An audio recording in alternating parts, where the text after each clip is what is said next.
Y'all are doing well.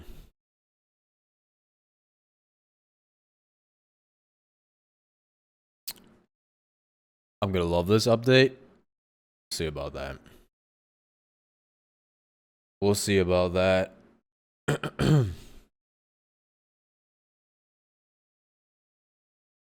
Quick.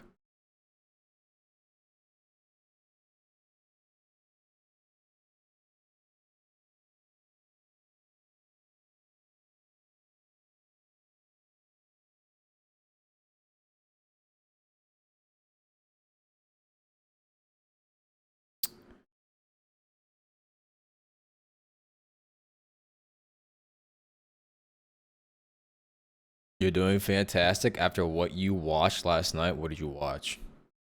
Hello, Zimzalol. Hello, Callway. Update kinda ate at myself. I will form my own opinion. And my voice gets sort of deeper. It's my morning voice. I haven't spoken all morning, and I woke up like probably an hour ago. It's my morning voice.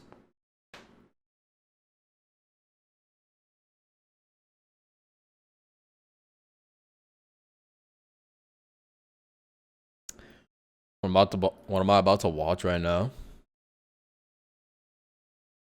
Dude, this live stream is 2 hours long. This live stream is actually insanely long. I might have to watch this at 2 times speed. I'm just playing. This thing is crazy long.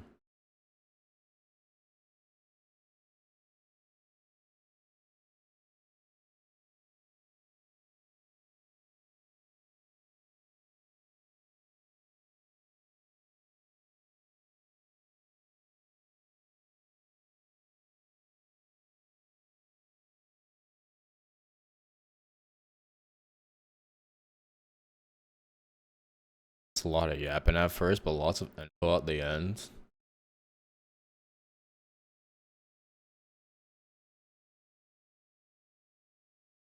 Well, I'll see. Let's just take a look at it first. Try to eat something later on. Maybe the middle of it. Gentlemen and travelers of all kinds, it's the voice of the fabulous fox Yai Miko, the one, the only, Ratna! Oh, thank you so much. You're too kind. Now, for almost 4 years, we've explored every corner of Tivat, uncovering stories of all kinds. To celebrate our 4th year, we've prepared a little game show where you're the contestant. Now, I know what you're thinking. Retna, is this just an excuse for you and your friends to geek out about Genshin Impact lore? And to that, I say, you think I need an excuse? Anyway, here's the first question. According to A, what could have been used to bribe Yai Miko? A, new books. B, shampoo to keep her tail and ears fluffy. C, rare fabrics and silk. D, fried tofu. I don't know any of these answers. The answer is D. Okay, if you got that one right, pat yourself on the back.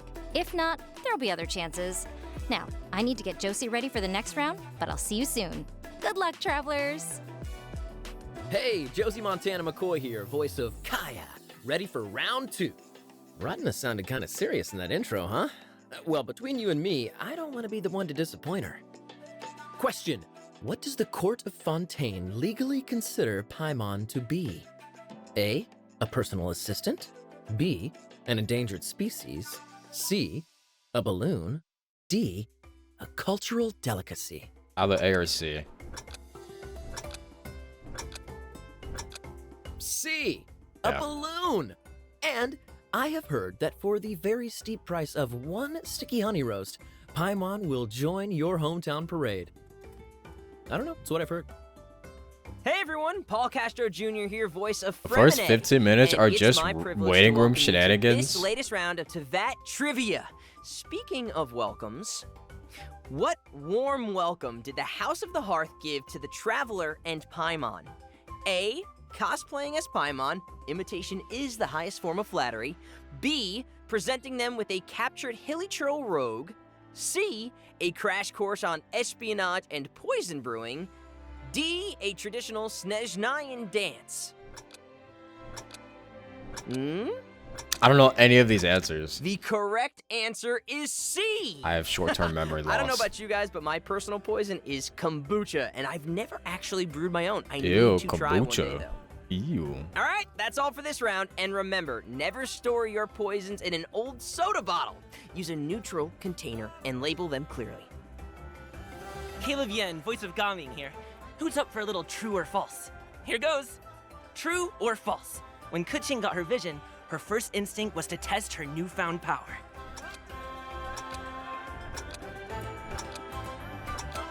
False! Keqing actually took offense to the idea of needing a vision, so she tried to get rid of it. First by burning it, then smashing it with a minecart, and finally, dropping it from the Jade Chamber's roof. I mean, that's crazy. Huh? What's that? Bro, what's with everyone in Polioverse Leeway hating their wants me to fucking remind you to visions? practice safety and responsibility when it comes to dropping objects from great heights, especially if said object shoots lightning. Didn't Ningguang also try to pawn off if her I had an vision? electrovision, I'd probably like use it to make pancakes or something, because then you wouldn't need to use like the stove, and it could just be like, oh, pancakes. Sorry, that's all for now. But there's more to come. I had to do some deep diving for this question. You get it? Fremine, diving. Okay, true or false? Everyone in Fontaine knows the Melazines, but few know their origin as the children of the Hydro Dragon. I don't know, true. False! Melazines are the children of the great beast Alinas. Though children is a bit of a stretch. They were born from an explosion inside its corpse centuries ago. Now, me personally, I've never seen a corpse explosion birth, but I'm sure that's quite the sight to see. Eh? Who would have thought such cuteness would come from something so dark? But then again, the same could be said about our boy Fremine. Guess who's back? It's me. This time, I've got a really good one. My treat. Yanfei may be one of Liyue's greatest legal minds, but what job would she pursue if the world no longer needed her counsel? A. Rapper. B. Liyue's resident lamplighter. C. Spa owner. D. Fish tamer. Oh, I think it's either A or C. I can't remember. I remember Hey, this. rapper! Yeah. Hey, my name is Yanfei. I practice law in the city of Liyue. That doesn't really rhyme. Yeah, I wouldn't pursue being a rapper. Anyway, that's all for now. Think you can keep up? Here goes. True or false? Kaya is one of the first 3 natives of Mondstadt to join the Traveler's Quest. Yes. I think this is true. False. Kaya isn't actually a native to Mondstadt. Oh, He was god born damn in it, it's a Conria, trick but question, was you abandoned fucker. in Mondstadt as a child. You fucker. He was later adopted by Diluc's dad, of all people. Alright, that last question was a little bit tricky, but it's all about keeping you on your toes. It only makes sense they'd save the best for last, and I've got a very special question in mind. Hope you brushed up on your history, folks. True or false? One of Liyue's protectors killed a monster with nothing but her waistline. Oh yeah, this is just Ganyu. True. During the Archon War, a monster tried to swallow Ganyu, only for her waist to catch in its throat. The poor beast ended up choking to death, a fact that embarrasses Ganyu to this day. Honestly, I think Ganyu is perfect just the way she is, and it saved her life. You know, when you think about it, we're really lucky that monster didn't succeed, because Ganyu is a pretty great friend, and we're lucky to have her That's on an the easy team. one. That's literally like the And most that's said the last fact round for this about year. Ganyu like ever. If you made it this far, it's time for the roundup. Along with her If you being got 3 like questions fat or as less, a kid. don't sweat it. This was Which I just guess a is game hand in after hand. all. Besides, this just means there's plenty for you to discover. If you got 4 to 7 questions, then you're pretty well traveled. Just remember, there's lots to see when you go off the beaten path. If you got more, then you're a real lore expert. I'm sure you've got plenty of theories about Am I where gonna the play the new story's update? headed. Maybe some headcanons too. But don't rest on your laurels just yet. We've got Depends. plenty of surprises waiting just beyond the horizon. Thank you so much for playing, and I hope you had fun. Now, Whether you are an OG That or you're brand new to the entirely game, depends. I just want to say thank you for being on here. how I feel we about couldn't it. do this without you. It is so much fun to experience this game through your eyes, and I cannot wait to see where we go next.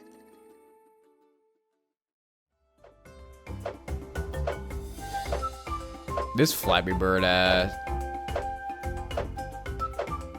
You could never be Flappy Bird. It's just this over and over again. It's just Flappy Bird.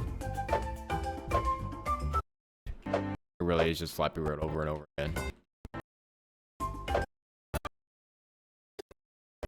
Give it up for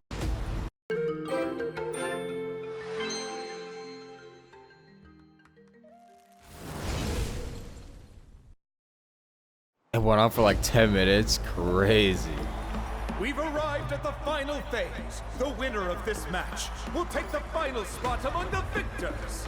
Give it up for a long-time contender and first-time finalist. From this point forward, everything we know about Dang, I the just real got blue world no ball. longer applies. Anything can happen here. There's something in the depths of this place that feels familiar, yet also foreign. The pilgrimage is not merely a trial to determine the strongest among us, but also Among Us? a stage upon which to showcase your individual growth. The purpose of the pilgrimage is not only to select strong warriors, but also to collect contending fire. Was from that the battles. fucking Natlan Bowser, is the like, sacred flying foundation cart? Of the abyss, while the sacred flame burns eternally.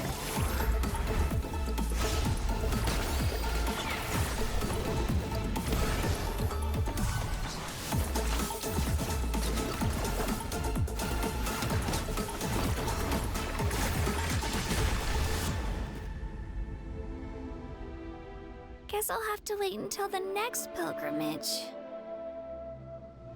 I'm still not sure why our bwaap chose me of all people. It took the combined efforts of the then Pyro Archon and heroes from every tribe to finally repel the Abyss. Even so, the effects of This the place is so invasion colorful, lingered it feels for like hundreds of Fortnite. years, only able to be reversed little by little. Our current Archon achieved an overwhelming victory. The result was obvious from the beginning.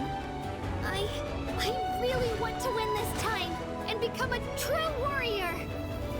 But through our long history of fighting the Abyss, we've realized things aren't quite so simple. The Abyss has invaded the Night Kingdom and has the capacity to read the memories of this land at any given moment. Going there. The Night Kingdom? Only those who triumph over the Abyss earn the right to be revived. Defeat not only means death, but also the destruction of your ancient name, preventing it from ever being inherited again. You heard something from here, didn't you? Kinich, what is the meaning of this? Only one way to awaken you all from your willful blindness. More sacrifices must be made. You'll die if you try to make your way forward. Why don't you just give up? You want to know why I won't give up? I should have died 5 years ago. Take me as Yeah. your next sacrifice. Natlan is on the verge of destruction. It's very possible our nation has less than a year before total devastation. Once your ancient name disappears, there's no coming back.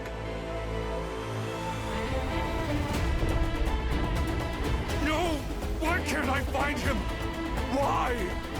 Every great display of power comes at a price. We'll never make it! That is the tragedy of your short lives. Wait, it's the girl from the trailer. Nothing all The old ass trailer.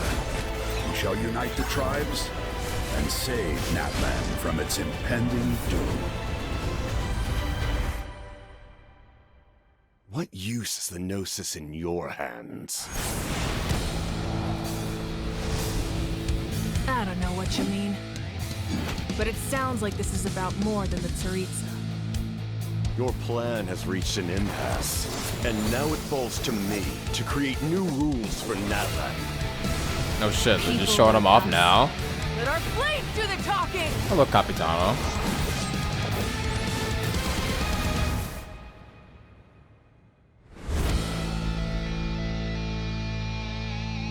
That's funny, we get to see Capitano before we get to see, Barca. We get to see Capitano before we ever get to see Barca.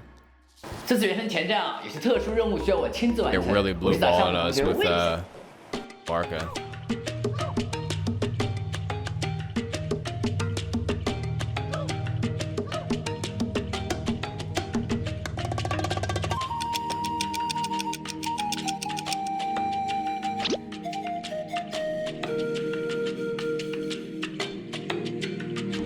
看来大家对娜塔还是有很多期待和疑问嘛。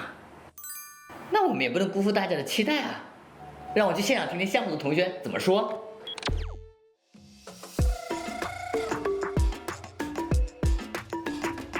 This is a work of fiction and is not related to any actual people, events, groups, or organizations. Sad to put that one out there, didn't you? 好，那各位旅行们，大家好，欢迎来到《原神5.0前瞻特别节目，我是你们老朋友大伟哥。那么今天呢，我们又请到了我们的项目组的老朋友啊，战斗设计师鸡哥，我们的 IP 负责人小罗浩。 It's always there, isn't it? Yeah, it is always there. 老朋友鸡哥，那这一次来到5.0的前瞻节目呢，也是要跟大家去分享一下我们在新的版本，也就是纳塔这片区域上的游戏内容的一些设计思路和设计理念。大家好，我是你们的我是你们的老朋友小罗浩。那个很荣幸还是由我来在这个1年1度的这个大版本啊，就是和大家分享一些我们纳塔的世界观和角色相关的一些信息和情报。哎，欢迎我们的小朋友老罗浩和鸡哥来到我们的前瞻。 I feel like people always misrepresent 我们今天啊的这个 what this means though. You know, usually whenever this disclaimer is always put in a video or something, they always misrepresent it or misunderstand it, and they're always like, "Oh, but you see, they put this. That means they don't have to actually represent people. That means it doesn't have to be historically accurate." When it actually just means that like anybody in the story is literally just like it's not real. They're literally just saying like, you know, the characters in the story, they're not real. They're not related to anybody in real life. Like they don't actually exist in real life. That's all that it's saying. Literally all that it's saying. Not that they don't represent, not that it's not trying to represent anybody. It's literally just saying none of these people are actually just real. So don't try to like, you know, if the fucking Archon gets assassinated in the story, that is not a reference to Donald Trump also almost being assassinated. Like that's all it means. 前瞻节目跟以往有点不一样啊，可能要给大家一些小小的挑战。挑战？我们的挑战吗？啊，对的。那个发原石吗？哎，那大家别紧张啊！哎，之前我们不是做过一轮那个问卷调查吗？没错。大家其实对我们那个纳塔其实都是非常感兴趣的。那么今天啊，我们也是专门把这些问题挑出来啊，请你们2位现场来给大家那个解答啊。现场答吗？就没有稿子吗？不要紧张，对吧？肯定是大家都很熟悉的问题啊。那么要不先试试看？试就试试呗。好，那我们开始第1轮挑战啊。那我看一下，我们第1个问题啊，好像是比较特殊的。问题 Wild example. 让我们来看 VCR。在4.0版本的前瞻直播当中呢，项目组有提到过，每年都会推出一个新的玩法。那这次就是新的大世界移动体系。那选择它作为原神纳塔版本新玩法的原因是什么呢？在制作的过程当中有解决什么技术上的难题吗？我觉得这个人这么熟悉的，因为刚好我也是战斗设计师，对，这部分刚好也是我的专业领域嘛。我先说一个比较大的概念啊，就是原神它其实是一个开放世界游戏，当然这个大家都知道，对吧？但在我们的理解里面，其实开放设计游戏它更关注的2条，一个是关于玩家交互行为本身，以及交互行为带来的反馈。对，那其实大家也都知道，就是在原神的过往的版本里面，其实我们一直有一个叫元素的概念。那元素这个概念本身呢，也是交互反馈的一种体现。就比如说我去拿火元素打一下冰雾花，这冰雾花可能就变成一个可以采集的状态，对吧？那交互的反馈在这么多的版本里面已经获得了非常充分的体现。对，那这次我们想换一个思路，我们想在交互的形式上去做一些花样。尤其是其实玩家其实更关注我们的角色能做哪些事情。对，因为原本我们会发现在比如说1.6的版本，我们有一个新增的玩法叫浪船啊，对吧？然后在3.6版本我们做了一个叫花灵的这样的一个族群，那么他们有一位叫丝路沙的勇者，对吧？那他其实也会有一些独特的移动方式。那到了5.0，我们其实想做一个尝试，就是把这些东西全都呈现在角色自己的行为模式里。对，那其实大家在4.8和4.7这2个版本前瞻的彩蛋里面啊，也看到了一些端倪，就是包括我们展出的这3位角色，他们都会有各自不同的移动方式。啊，我理解了，就是说我们角色的这个移动能力是不是要得到空前的这个变化？对，其实你看，就是之前我也看到过有旅行者在社区里面有说到，那这次我们是不是可以有一些飞檐走壁的？ So they're trying to say they're going to be more movement 那 centric. 大家也都在视频当中也有看到，我们确实是在做这样的。 This is what I'm saying. 哎，我看到还有玩家问到啊，说那个前瞻彩蛋里面那个马纳尼。 This is what I'm saying, fellas. People are gonna call me crazy for it, but the end game, the real end game for Genshin Impact is going to be movement. This is what I've been saying this entire time. Anyone who doesn't believe that movement-based abilities are going to be the true end game potential is crazy. 彩蛋那个滑板，它到底是个道具啊，还是个技能？其实我觉得就是硬要说的话，它其实是算技能，但是我觉得呢，就像刚才我说的一样，其实这些新角色的行为模式是融入到它的方方面面的，就是它作为一个技能来说，可能有点狭隘吧。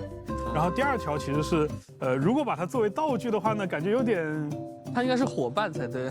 对，应该是伙伴。这个我感觉我已经感受到了啊。那么我们问完这个第1个问题，我感觉鸡哥还可以啊，鸡哥还可以，游刃有余啊。那我们再看看是不是要提供一点更难的问题啊？还有更难的吗 Xianyun and Wanderer were 又是 just 一 the 个彩蛋 start. 调动啊！让我们来看第2段 VCR。はい、皆さんこんにちは、マグロヘッドです。今回は原神チームにバージョン 5.0 に関する質問をしてみたいと思います。ナタ処方 PV で数種類のドラゴンが公開されましたが、あの力を借りて空を飛ぶことはできるんでしょうか？ PV の最後にね、飛んでいくドラゴンいましたけど、あんな感じで飛行してみたいです。それとナタのキャラクターって独自の探索システムとかは持っているんでしょうか？よければたっぷり教えてください。也是一位我们的老朋友，这一位其实我也看过，好像是叫金枪鱼头啊，对，金枪鱼头，对。他的凯亚系列攻略我很喜欢，对，包括7人召唤他也特别喜欢凯亚，是。OK， 那其实他刚才也有提到说，龙的探索机制是如何设计的？对啊，他提到说在我们 PV 的末尾是有一个飞行的龙，这个其实稍微有点剧透啊，因为可能透，今天是干货。那其实就是包括这条飞行的龙在内啊，纳塔所有的玩家看到的这种不同形态的龙，他们各自都会有一套独特的探索机制。那这个探索机制呢，和刚才这个问题里面我们提及的，包括纳塔的角色，他们之间也会有一些息息相关的设计点。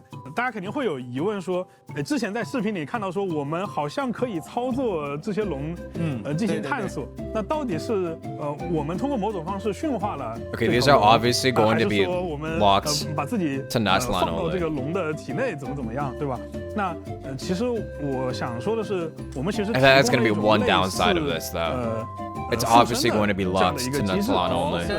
对，可以让旅行者在纳塔的领域区域内，去通过 Which I guess is fine, but 获得这些龙的操作权。 I feel like it would be a lot more fun if we were able to do it for the entire world. 探索的一些本领。对，我感觉鸡哥的意思说到我们到纳塔之后啊，我们是可以真飞檐走壁，对吧？对，没错。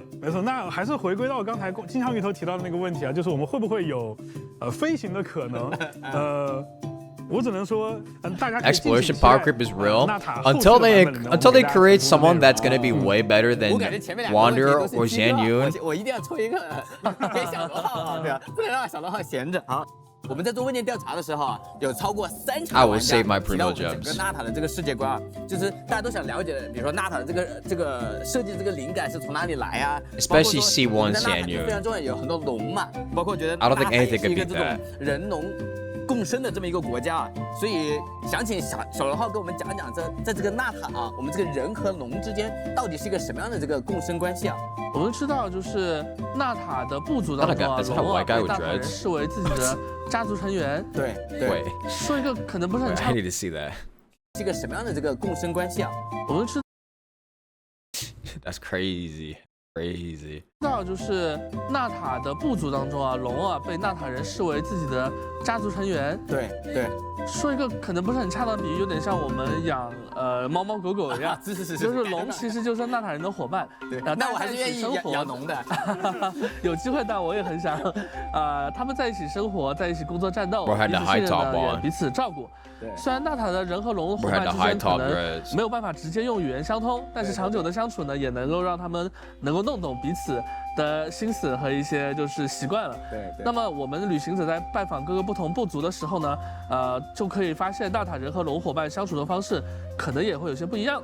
就比如说在我们应该第一个接触的部落回声之子中，稳重可靠的疾风龙伙伴呢，会帮助他们的部族成员挖掘宝石和矿物，或者呢在山洞当中去开辟通路。哇，这个很有用，感觉很有用。对，然后呢，它同时呢，他们的爪子和那个钻角呢，就很需要就是人类伙伴的照顾了。那这个地方我也就简单的先抛一抛，因为我们5.0会接触到这3个部族的龙伙伴。然后在之后的环节当中，我们会有专门的同学来给大家进行更详细的演绎。对，这里我就先小卖一个关子。对，就接下来的环节，我们还会有更多相关信息的爆料给大家提供。对，我听完小龙号的介绍，感觉在这个纳塔啊，人和龙是一种非常和谐共生啊，而且是非常有爱的这样一种氛围啊，我觉得非常非常期待啊。那么我们接下来看这个第3题，那第3题呢也是个特殊问题，我们来看 VCR。我们看这次又是哪位大佬 ？Oh my God, it's Mr. Jacob Tuanto. And I'm here to ask some questions. That's my friend. That's my friend. Regarding 5.0.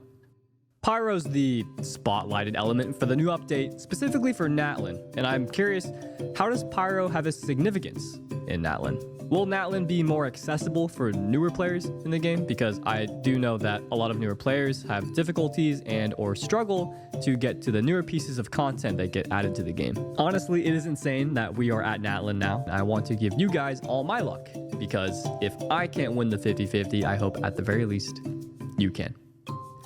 And I hope you find your own true meaning on your own journey. I think you already know the answer to that. 这位我也认识。感谢他的这个提问啊。那接着他的提问呢，我就简单说一说，就是火之国。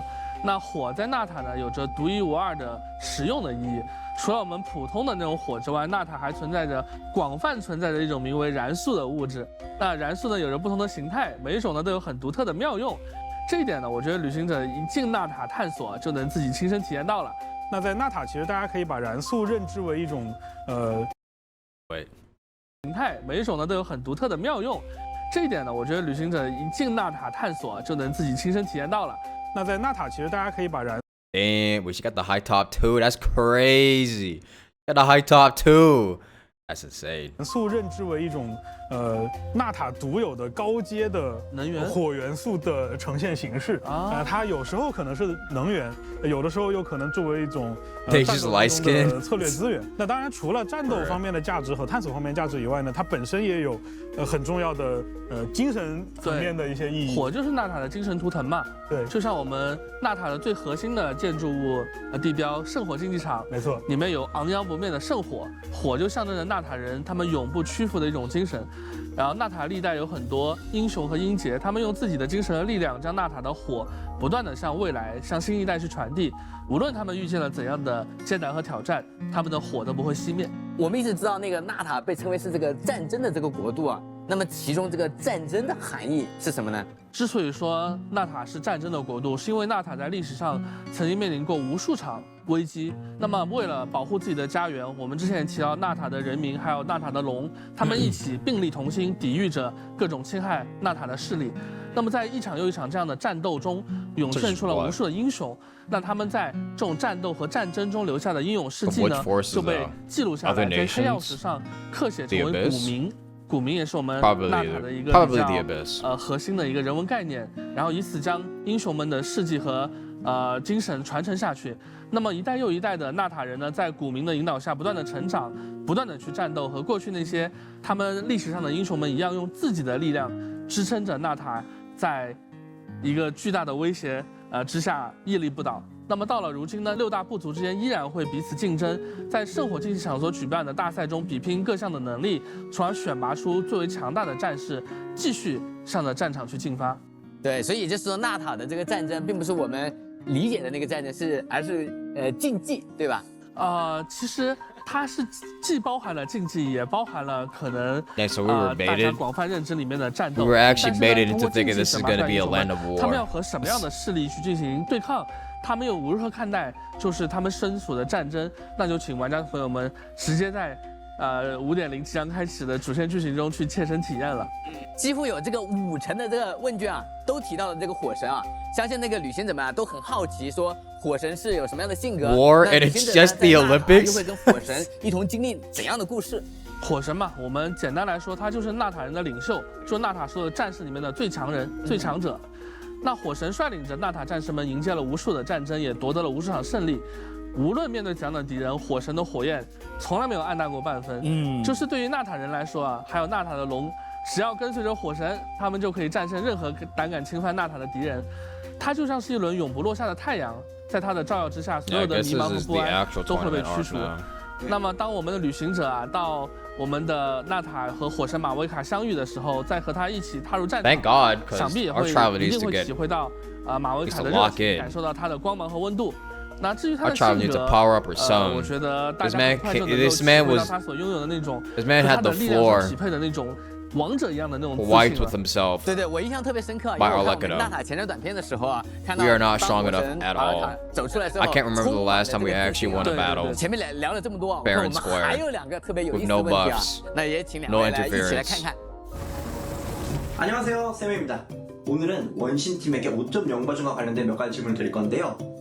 우선 나타는 발자취 영상을 보면 부활과 관련된 뭔가 있는 것으로 보이는데 혹시 원신 세계관에 이미 죽은 누군가가 부활하다는 뜻은 아니겠죠? 아 그리고 우인단 집행관 카피타노 두꺼운 톡으로 쓰고 있는데 설마 나타의 무더운 날씨에 기절해버리는 건 아닐까 싶습니다. 这2个特别有意思的问题。 Traveler died in Elden Ring facing Millennia. Traveler dies to Rykard. 我来说一说，就是说到特定角色复活这一点啊，我可能 In fact, the Traveler dies to Renala. 战争的国度嘛，它必然会伴随着牺牲，那死亡从来都无法被轻易逆转。但是呢，在纳塔，唯独在纳塔，就是我们英雄们的火焰不太会 See how weak the Traveler is to domain expansions? He dies to 里面 Renala. 说到戴英说过一句谜语嘛 One domain expansion and fucking magic blast later, he's gone. 牺牲是无法阻拦英雄们奋战的脚步的，他们是有机会去继续战斗，直到那一场战争彻底的终结。那至于是怎样的一个重燃的这个机制，不要卖一个关子，因为这个就是我们可能纳塔的剧情里面一个很那句谜语嘛。纳塔唯独在纳塔，就是我们英雄们的火焰不太会轻易的熄灭。就我们足迹 PV 里面说到，戴英说过一句谜语嘛，就败者成为战火的余烬，而胜者重燃。对。那在纳塔，牺牲是无法阻拦英雄们奋战的脚步的，他们是有机会去继续战斗，直到那一场战争彻底的终结。那至于是怎样的一个重燃的这个机制，不要卖一个。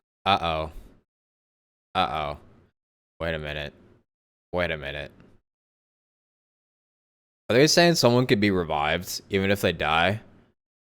Uh-oh.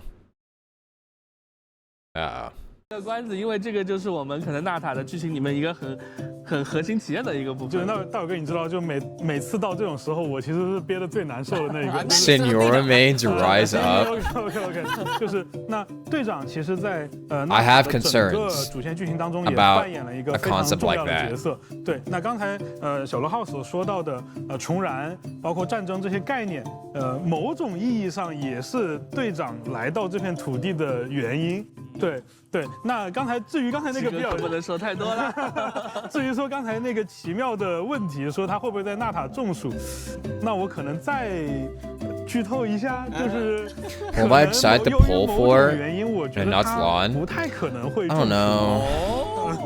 我感觉我已经 get 到一些。 Nobody's really caught my 我 eye. 们那个既然2位都说到了这个火神与队长啊，那么我们娜塔的其他新角色是不是也该登场了？那是哦，对哦，我们讲了这么半天，好像 Besides the one girl from like the initial Natlan trailer, remember that?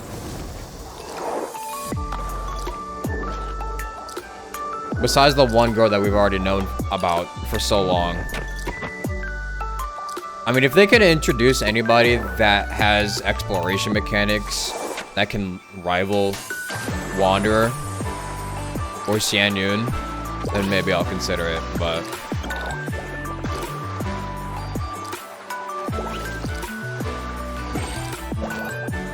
I'm not talking about exploration mechanics that are only locked to Natlan. I'm talking about universal exploration mechanics.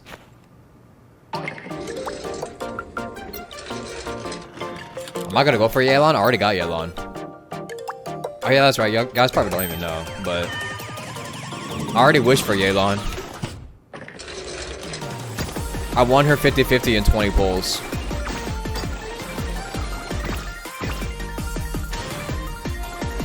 I have the video of it.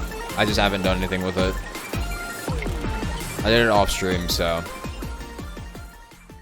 And then I spent like 70, which is more, trying to get her C1. Because I wanted the extra E for exploration. And I lost it to Kuching.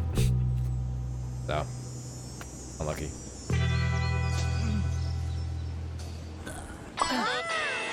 Now I'm just gonna save for Xian Yun, a C1 Xian Yun.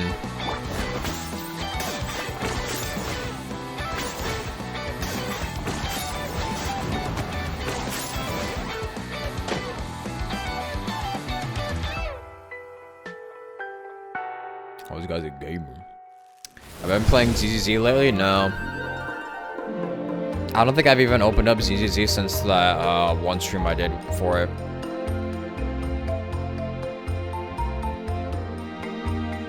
This code is definitely gone. This code is gone.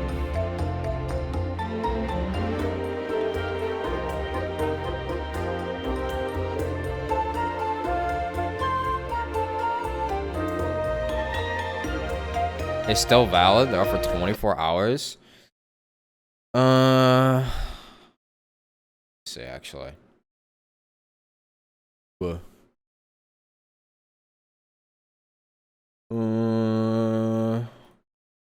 Gotta log in. Check.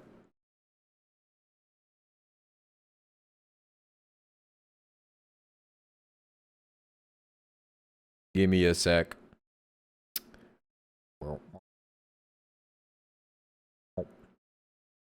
Excuse me.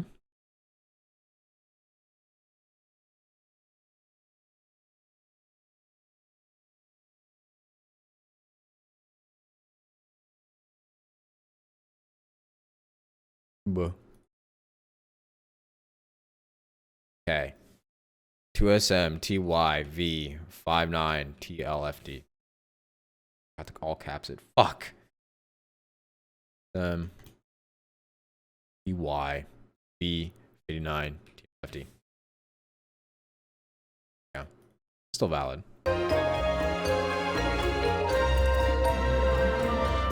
So Kanich can only do this in Natlan? I don't know. We'll have to see. We'll have to see when they actually reveal their characters and their abilities. Cover art's like a flashbang. So bright. My eyes. 女性们，欢迎回来。那到这里呢，节目组交给我的任务呢，已经圆满完成了。到这就结束了吗？接下来我们就把现场交给 So the characters innate abilities are locked in Natlan? They're not. I assume they wouldn't be. They wouldn't go as far as that. 我呢就提前下班了。这样的吗？那好介绍。这什么情况？那我俩来呗。那我换个姿势啊，我换个姿势。那既然聊到旅行者们最关心的角色，那还是鸡哥，你作为战斗设计师，你先来。OK。好，那刚才我们聊到的时候也说到呢，在纳塔的6个部族当中，他们有一些身怀绝技的各个部族的勇士。那么这3位角色也是来自于不同的3个部族的勇士。哎，那么在纳塔的魔神任务第1幕《荣花与炎日之途》中，旅行者就可以和这3位勇士一同参与到在圣火竞技场举行的归火盛宴巡礼，见证这场对纳塔最高荣誉的角逐。不过啊，说到勇士这个称呼，在3位勇士当中，可能有一位小姑娘了，她可能不太敢这么认可自己。OK， 我知道你在说哪一位了，那就是在之前的节目当中跟我们有见面过的那一位小姑娘叫卡奇娜，对吧？卡奇娜是货真价实的回声之子的古名持有者，而她的古名乌沙伯蒂，意思是坚强。虽然他自己并不明白为什么会被赐予这个伟大的名字，因为有很多古代的英杰和先烈，他们都曾经持有这个名字，但是他认为他既然得到了这个殊荣，他就有义务参与这个在圣火竞技场举行的归火盛宴巡礼。虽然他一直屡战屡败，但是他也屡败屡战，所以他真的很坚强。在我们看来，就是这样一位小姑娘，她每次都能坚持参加，那我觉得应该也是一个很了不起的人。那么她的这个载具，我们把它叫做冲天转转。Wait. Okay, does this thing not look like? Hold on.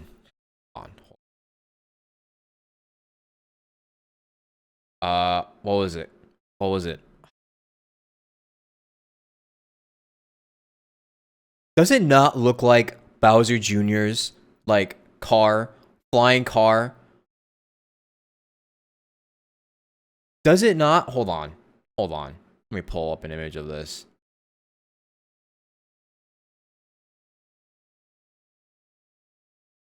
Give me a sec. Does it not have a resemblance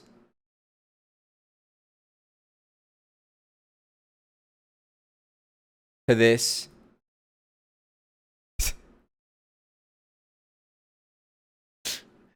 Doesn't it kind of look like it a little bit if you just add wings to it?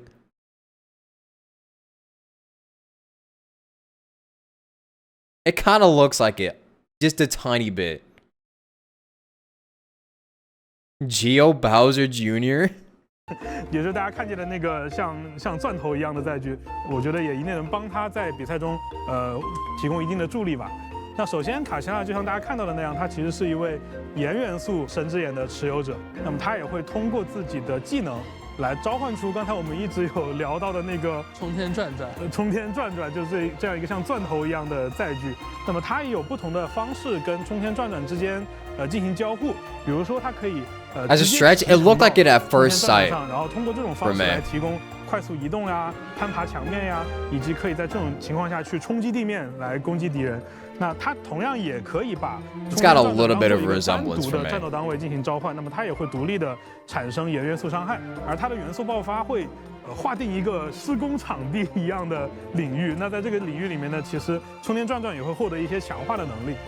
除了这些战斗的技巧以外，那卡西娜当然她作为部族的勇士也有一些当地人的从容。那么她熟悉大塔的当地区域，也就是说，她可以在玩家探索过程中。Because you can say that since I've no, because I feel like I remember there was a design for that car as well that looked very similar to this.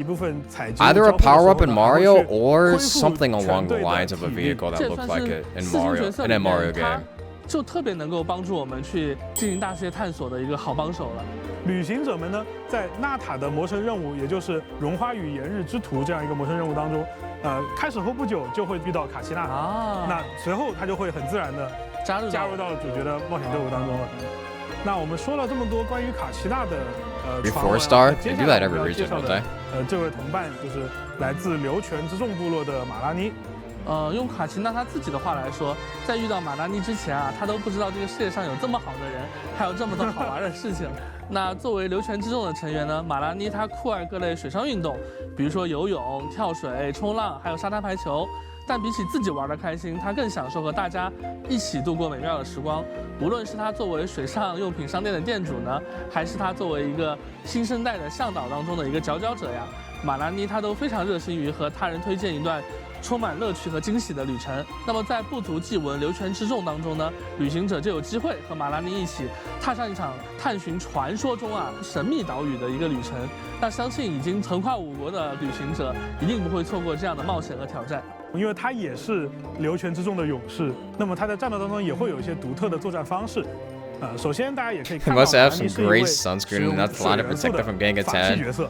No, don't worry, they actually just go all under the 会搭 shade. 成一个叫沙沙冲浪板的这样的一个水 It's 上 very 用品来 shady in 提 the 升自己的 area, 地 so 面 they 和 don't 水面 get 上的 tan. 这样一个行动能力。那马拉妮本身是一个攻击节奏可能不那么快的角色，但是因为他很灵活，他可以利用自己的身法为自己接下来发动的这次攻击去积攒一些优势啊。所以他在移动当中呢，这个沙沙冲浪板可以标记并且撕咬敌人啊。这个撕咬可能本身并没有产生一些很强的效果，但是在之后马拉妮主动发起的攻击当中，这些行为会给他提供非常大 Okay, I 的助 definitely 力 feel like this ability is going to be a lot 对 less 没错 fun. 得到更大的优势。对。那它的元素爆发呢，也会发射一个巨大的沙沙导弹啊，迸射出一个非常绚丽的涂鸦。就大家也看到纳塔有很多涂鸦性质的。How would this work for other 对吧？让 regions? 敌 I 人能够 feel. 充分感受到来自流泉之众的勇士的这样一种水上运动的精神。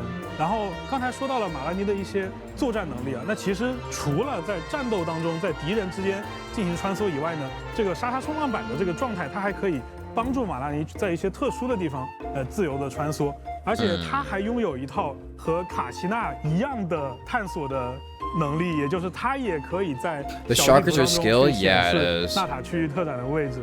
哇，那不愧是我们流泉之中最好的向导呀！它的移动方式又很特别，然后又很灵活，而且还能帮助我们去探索大西 If her 洋。 skill can 除此 work, 之外，它还有一些别的能力，也就是 if her 说 skill can work in other 它在 areas, 纳 I 塔 feel like she'd be 存在 busted for 燃速刚才我们有提到燃速这个概念啊，就在燃速机制的区域里面 or 和一 above 部 the 分的 water 采集物进行交 exploration. 互呢，它还可以 You're 去 trying to 恢 stay 复 above 整个 water. 队伍的燃速值。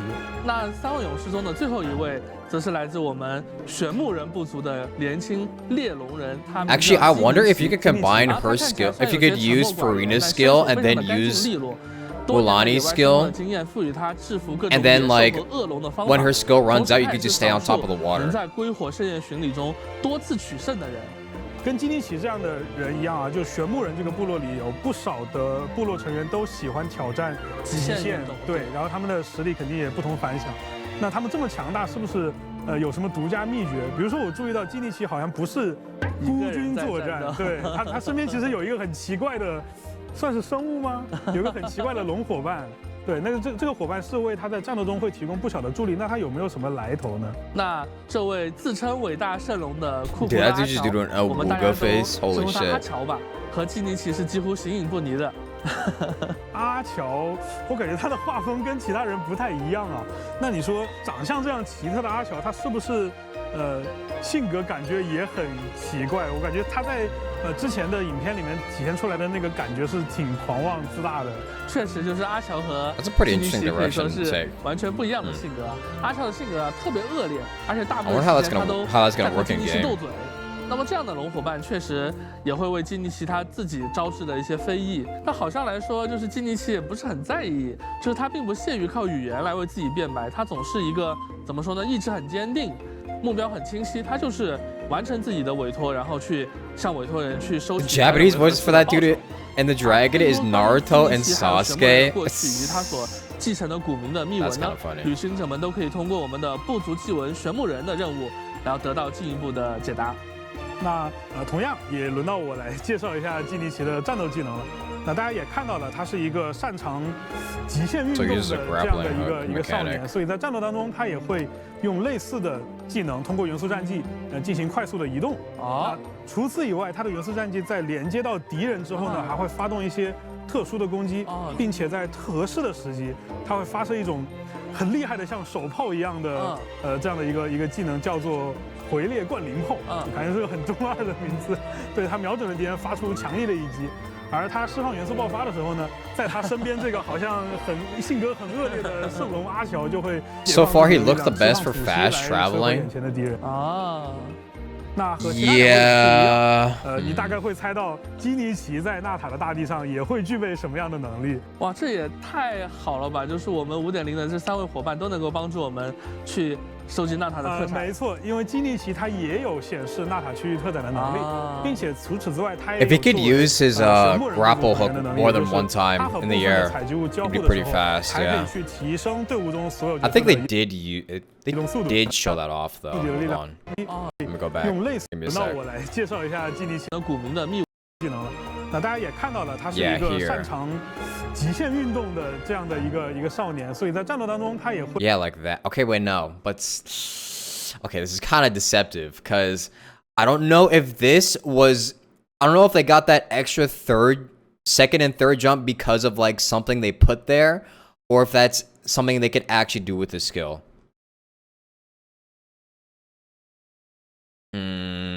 It's a little deceptive here in this clip. 同样也轮到我来介绍一下基尼奇的战斗技能了。那大家也看到。Okay, wait. I don't see any of the things in there that indicate. 一个擅长极限运动的这样的一个少年，所以在战斗当中他也。Okay, yeah. Okay, this is definitely just a thing that's there, like one of the grapple hook mechanics that's in the overworld. That's definitely just a grapple hook mechanic that's in the overworld. I don't know how many times you can just grapple in the air. It's probably just one time. 同样也轮到我来介绍一下基尼奇的战斗技能了。那大家也看到了，他是一个擅长极限运动的这样的一个少年。It might be twice. It might just be twice actually. 用类似的技能通过元素战技进行快速的移动。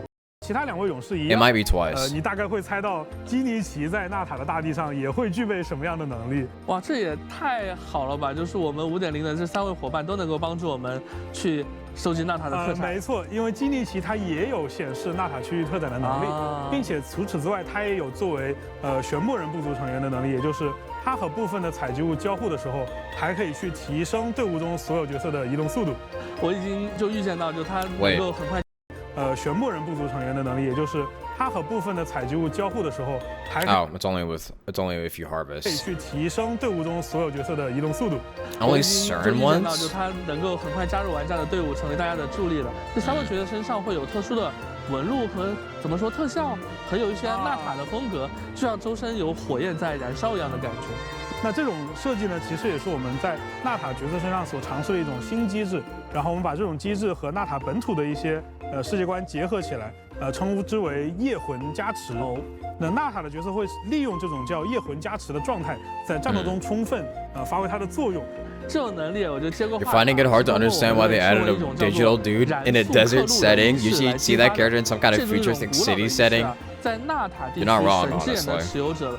不仅可以与部族的大灵沟通，还能通过这个仪式强化自己的实力。OK， 这个大灵听起来好像是什么部族的监视者，或者像部族的一个图腾和信仰这样的。哦，原来如此。那也就是说，有了夜魂加持这种全新概念的加入，会导致纳塔会有一些完全不一样的体验。对。那我们作为设计者呢，其实也对这些体验做了一些便利性的设计。那我们从5.0开始，重新制作了一部分且试身手的活动场地。那大家可以看到，就且试身手的场地会变成一个。 完全是纳塔风格的，类似大世界这样的一个新区域，世界观察。那旅行者们就可以在这样的一个区域里面很方便的去测试角色的各项能力，进行更深度的游玩和体验。我知道肯定介绍完这3个角色之后 ，That would look so much cooler if they were actually 10. 那旅行者在每个国家只要他触碰一下7天神像，就可以获得这个国家的相关元素。 You could see it in Mualani. You could see that she was definitely designed to just literally have a darker aesthetic to her. 火元素的能力，并且也和这些角色一样。 She was literally designed to have a darker complexion to her. 提前和大家说明一下了。那么这次旅行者来到纳塔和7天神像进行初次共鸣的时候呢，由于 You can obviously tell she was made to have a darker complexion. 立刻唤醒火元素。 Or for some reason she 关于 doesn't. 这个奇怪的现象，其实涉及到了我们现在纳塔面临到的一些种种的危机。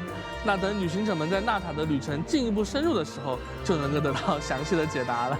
我相信啊，除了刚才介绍得到这些新朋友啊。 还有一些纳塔的。那等旅行者们在旅行者并不能立刻唤醒火元素力。那关于这个奇怪的现象，其实涉及到了我们现在纳塔面临到的一些种种的危机。那等旅行者们在纳塔的旅程进一步深入的时候，就能够得到详细的解答了。Oh, oh, okay. No power traveler, okay. Dendro reigns supreme, I guess. Another year of Dendro. Woo!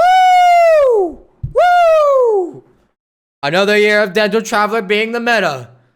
Let's go. 我相信啊，除了刚才介绍得到这些新朋友啊，还有一些纳塔的角色，因为之前我们有过以繁聊著名的这样的一个视频。对，比如说啊，我们还有更早期的一个卫星角色，就是足迹当中的对对对，就是足迹 PV 里已经露面的易安山，包括像我有印象的还有恰斯卡，对吧？还有火神这样的角色。那么他们在剧情当中是否都会在5.0的版本中登场呢？哎，七哥就观察得很仔细啊。那么我们先说恰斯卡吧，他是一位来自花语会。个性洒脱、实力傲人，在各个部族中非常闻名的调情。We're definitely gonna like gain it at the end of the story. 当中呢，他也会和我 When 们 we 一起参与 finally 到 like 重要的调查之中。 become worthy 还有 enough 刚才 to 提到的 use 来 the 自于 power. 末路 There 之 she 邦 is. 我们的健身 Oh my god, finally. 推火圣夜巡礼冠军导师伊安山，那他也会在我们的剧情当中为 Waited 旅行者 years 提供 for her 帮 to 助。 come out. 那 Holy 其实刚 shit. 才在问答环节中啊，大家其实也反复提及的就是火神，对吧？还有鱼人众的第一席队长，就实力最强劲的这一位。那么他们都会在魔神任务中登场吗？对，也请期待就我们的队长和火神这两位强者对强者之间，他们会擦出怎样的火花吧。而在其他引燃 PV 中出现的角色，就比如说来自我们回声之子的希诺宁，来自烟迷主的希特拉利，还有欧洛伦等等，他也会在后续的版本中陆续。Because how much her design changed from the Tibet chapter video? Yeah, I noticed that she looks a little different. 就接下来拜托我们鸡哥介 I 绍 noticed 一 she 下 looks different. 角色活动祈愿的具体安排吧。终于到了大家万众期待的环节啊！那好，那就这次还是由我来给大家介绍一下5.0版本的起源活动安排。那么在5.0版本的第一阶段，也就是上半段，我们的马拉妮和风游万叶都将会迎来概率 up，然后卡奇娜呢，它也会出现在第一阶段的2个活动起源当中，并且提升获取概率。而在卡池的下半期呢，将会迎来基尼奇和雷电将军的概率 up。哎，旅行者们可千万不要错过哦。此外呢，全新5星双手剑 I don't know. I don't think I'm gonna be wishing for anybody just yet. 也将出现在武器活动起源中。同时，纳塔 I'm 地 still 区 saving 新 for 增了5把 C1 可锻造武器， Xianyun, 旅行者 so 们可以前往纳塔的铁 I'm gonna 匠 have 铺 to pass on 寻 them 找 unless they end up being 那在 better 接下来 than C1 Xianyun. 前瞻的一系列的活动当中，我们会推出一个名为“出发火之国”的 H5 网页活动。那参与这个网页活动呢，旅行者不但能够直观的了解到即将上线的5.0版本的新内容，还能在版本更新后直接通过这个 H5 的玩法获取3种纳塔地区的锻造武器。那所有关于这些活动的具体内容呢，也请关注官方后续公告，了解更多的活动详情。那除了刚才说的全新的武器以外呢，5.0版本更新以后啊，我们还会增加2套全新的圣遗物。它们叫做进城勇者绘卷和黑曜秘典。那这2个名字一听就很像是纳塔本土的 artifacts。对，那旅行者们也可以在纳塔挑战全新的诸圣秘境来获取这2套圣遗物。那我一口气讲了这么多，应该没有漏掉什么吧？我觉得。那就是我们的新角色，然后我们的新武器还有圣遗物的部分也就到此为止告一段落了。没错。那么我也圆满完成了今天的任务啊，那我也要追随大伟哥。所以说大伟哥今天台上就只剩我一个人了吗？你可以自己想办法呀。我自己想办法吗？好，那我就先不说了，我待会儿去邀请一下我的小伙伴们来现场来撑撑面子。行，那请大家拭目以待。 This must be your first time in Natland. Chief says Natland's a little different from other nations. Because we live in separate tribes rather than having one main city. But every time the pilgrimage rolls around, all 6 tribes gather at the stadium to compete and find the strongest warriors. So wait, they call the tournament a pilgrimage? They're from my tribe. I come from the Children of Echoes. We're known for our mining skills. The Tapelosaurs are our friends and co-workers too. They help us find the prettiest ores and gems. And that means my tribe has all the best jewelers. When we find a really special gemstone, we use it to decorate our weapons or jewelry. Oh, also, if you have time, you should come watch one of our dance-offs. They're super fun. Anyway, the other contestants we just saw are from the people of the Springs. That's right. We live alongside the Kaholasaurus. Our tribe is a really awesome vacation spot. Oh, sorry. Got lost in the music for a sec. The people of my tribe love getting together to go fishing, listen to music, and relax. Beyond that, our favorite thing is bathing in the hot springs. The Kaholosaurs like it too. That's why we're such good pals. But make sure you give him some space when it gets busy. And if a grumpy Kaholosaur bites you, do not bite them back. A lot of places in Natland are covered in lava. If you plan to go exploring, I recommend picking a guide from my tribe. For deliveries, look no further than the Scions of the Canopy. We've got a lot of messengers. Everything from letters to packages. Being quick on our feet is one of our strengths. There's also our hunters, who take on a wide range of commissions. Ha! Look! Those idiots have a bigger death wish than you! Extreme sports are popular in my tribe. Don't worry, the Yunkasaurs will protect them. This region is inhospitable. Young people from my tribe come here because they like a challenge. Next up, there's... Kirawa got competition. Look! The competition's starting! Next time, then. Who's gonna come out on top this time? I can't wait to find out! That's all we're gonna find out this patch, basically. They stopped it because you can't show more than that. We gotta get to the competition.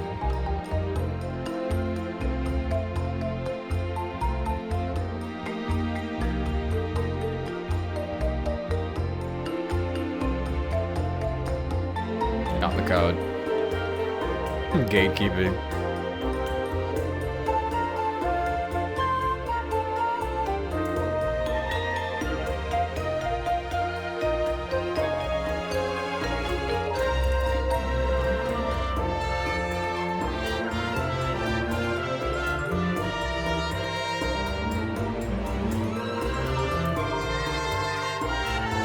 Not long as you're full save to get all Hatham and Nuvilette. Yeah, I think I might just save for a while.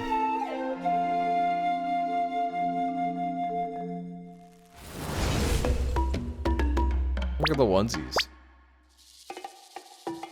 哎，好，各位旅行者，欢迎回来。那在这个环节呢，我就不是鸡哥了，在这个环节我是逆野龙鸡哥。那我的小伙伴现在也已经到场了，他们到底是人还是龙啊？哎，说你们呢，别睡了，别睡了，别睡了，节目都开始了。睡得真香啊！机会难得，你们给大家介绍一下你们自己。大家好，我是疾风龙啊，不对，我是原神的战斗设计师老杨。平时的主要工作呢，主要是做龙。Can you buy those? 然后今天呢，很高兴能到现场给大家亲自做一次龙。That's why they showed them off. 大家好，我是原神的关卡设计师小八，很荣幸呢，这次能够和大家介绍一下纳塔的场景和关卡设计理念。欢迎两位。They already got the code. 好，那今天啊，我们请到小八还有老杨来到现场呢，其实是我们接着刚才的话题继续聊。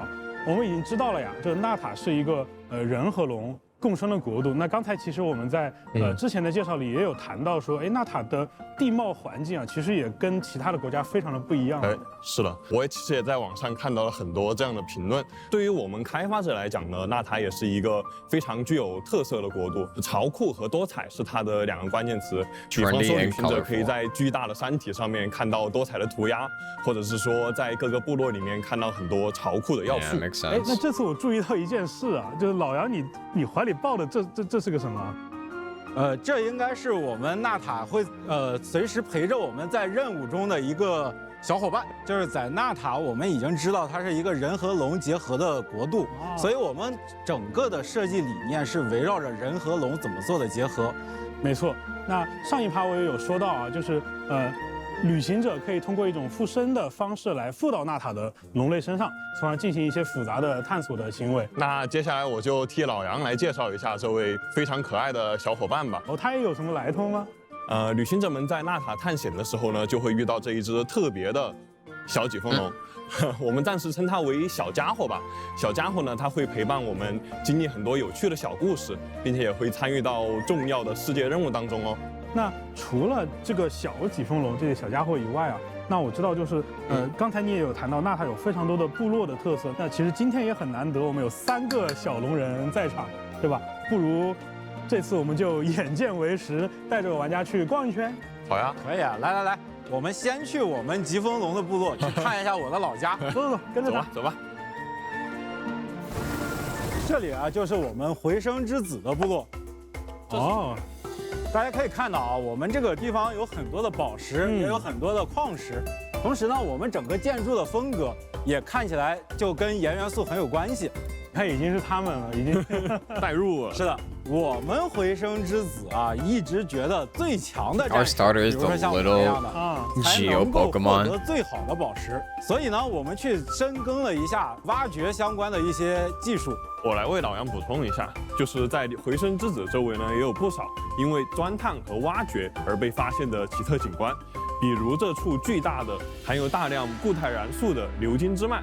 以及一些很神秘的可以一直向下挖掘的洞穴等等。哎，你刚才其实小八有提到啊，有很多值得去挖掘的区域。你刚才也说，对吧？你们部落是以宝石和挖掘做见长的，那你们的战斗伙伴也就是疾风龙，想必也非常擅长这个领域的一些能力吧？疾风龙虽然在地面上移动看起来憨态可掬，但是借助燃素。它可以在地下快速的移动，还能翻山越岭，同时也能帮我们回声之子去探查地下什么地方有宝石。所以它应该是你们这个部落的跑酷好手了。哎，是的。哎，你看小八那边还有一处，好像是你。The rocks look like gummies。这是我的老家，接下来不如到我的老家去看一下吧。没问题，那你来带路。哇 ，What do you think it would taste like if you bit into them？ 我的老家骑游龙部族，流泉之众。就咱部落的人呢，大多是热爱音乐，然后以及喜欢泡泡温泉、休闲放松，然后包括他们的伙伴企鹅龙呢，日常也是一副懒散，甚至有那么一点迟钝的样子。虽然我们部族的人呢，经常看起来是这么一副安逸的样子，但当遇到真正的战斗以及比赛的时候，也都是一把好手。值得一提的是呢，咱部族的人也是纳塔少数的能够在液态燃素区域上活动的人。液态燃素是不是就是那种看起来特别像岩浆的那种区域？对，我记得，因为之前我们也提到过液态燃素。那小八给我们再介绍一下。好的呀，液态燃素区域呢是我们看起来是比较像橙红色、很热，甚至有一点危险的这种地区。哎，那既然它这么危险的话，是不是我在周边游玩的时候要特别小心才行？其实也不用。因为液态燃素区域呢，它通常是在比较隐秘的地下，或者说存在在一些比较有挑战性的区域，需要喜欢挑战的旅行者们呢自己前去体验。我们两个都说差不多了，鸡哥觉得缺点什么？那接下来就去看看我的老家，也就是孽龙的部族怎么样？好呀，行，那我来带路。诶，这是什么呀？嘿嘿，这可是孽龙部落的宝藏，也就是地图。哎，既然大家看到了孽龙部族这边有这么大的孽龙头像，那我们就从龙本身开始说起吧。I'll do that. 可以啊，看一下。 Let's jump into a pool instead. Let's go. Let's all have a pool party. 有什么不同？没问题。那孽龙呢？它最强大的能力，当然就是自己觅食的能力了。大家就看见啊，在孽龙的夹带当中，其实储存了一种很特殊的叫做火流果胶的物质。那每当孽龙要去觅食的时候呢，就会释放夹带当中的火流果胶。Can we bring toasters? No. 在纳塔当然也会有一些富含燃素的果实。那孽龙呢，也可以通过火灵果胶去吸收这些带有燃素的果实，并且在适当的时候去释放它们，造成爆炸的效果。这种火流果胶呢，它不仅能够作为觅食的手段，在I'm banning all electronics from the pool party. 还可以作为孽龙在山峦之间来回穿梭的这样的一个媒介。那既然孽龙这么厉害，他们部族的人呢？哎，那么这不得不说，孽龙部族叫玄木人，所有的部族成员呀，他们都非常热衷于极限运动，也会和他们的龙伙伴一样，在群山当中来回穿梭。所以呢，孽龙部族也就是玄木人部族的成员，他们多半呀也都成为了冒险家、运动员或者说快递员这样的一些职业。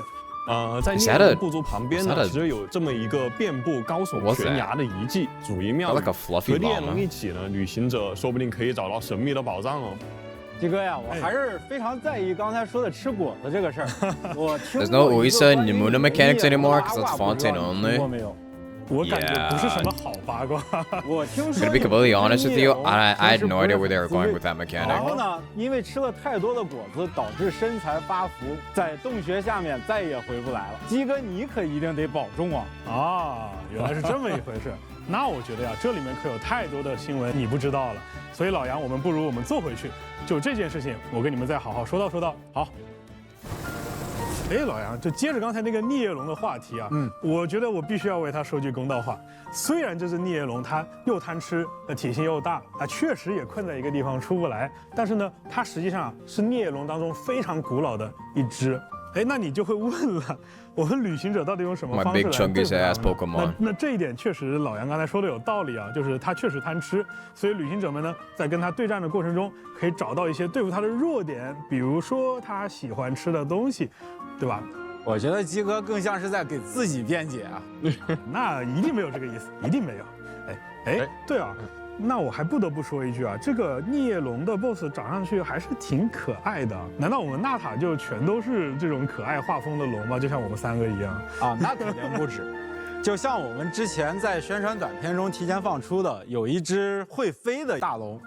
这个龙呢，其实也是我们5.0版本旅行者需要面对的一个敌人。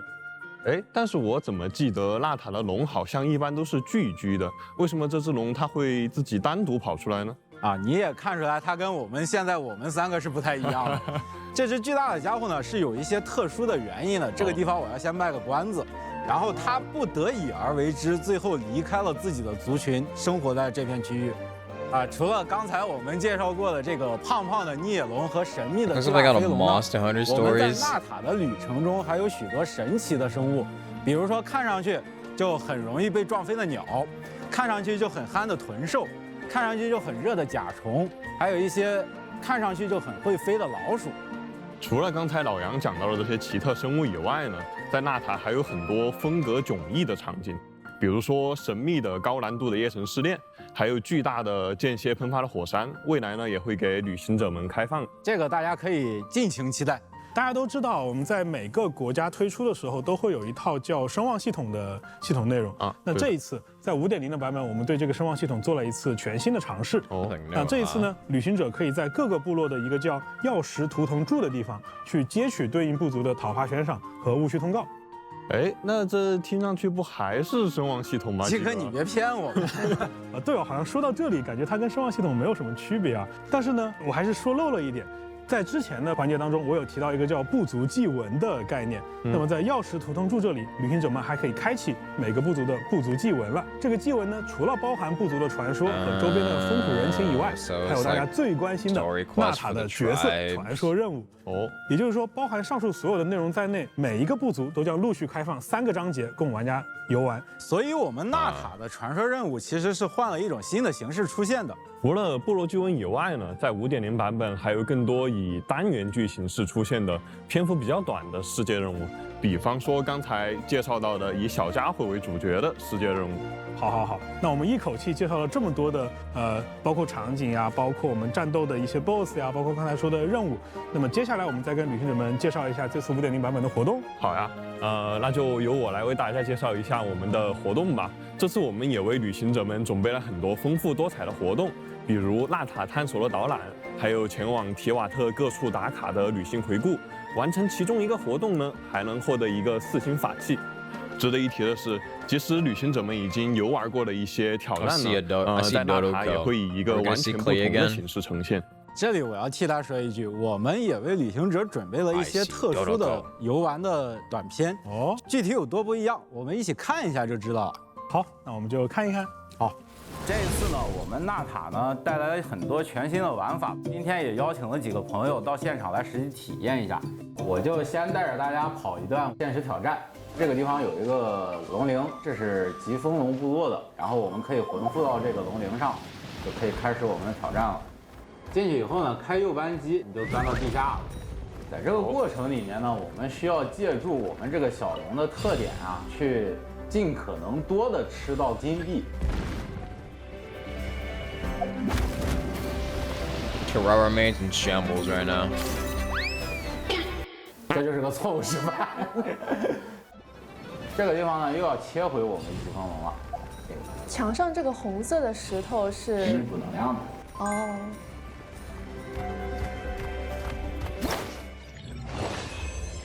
还行，厉害，100，也就是101杠101吧。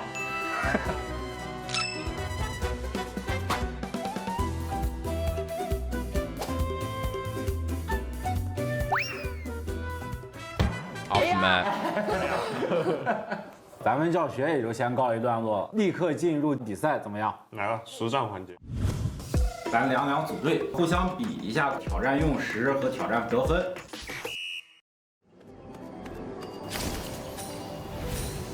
漏了。我怎么感觉我上来就漏了？感觉我们有戏了。我上去分析，是不是漏了一个？那你要相信我，你转头看看呗。必漏不了。哎，我怎么感觉我下面又漏了？来，准备到你了啊！来，给。哎，怎么换来的？哎，打开了元素视野。不愧是我教的呀！哎，咱先把它跑，哎，对，回到正轨，可以。哦 ，B， 第一次嘛，还可以，最高评分应该是 B。那必须的。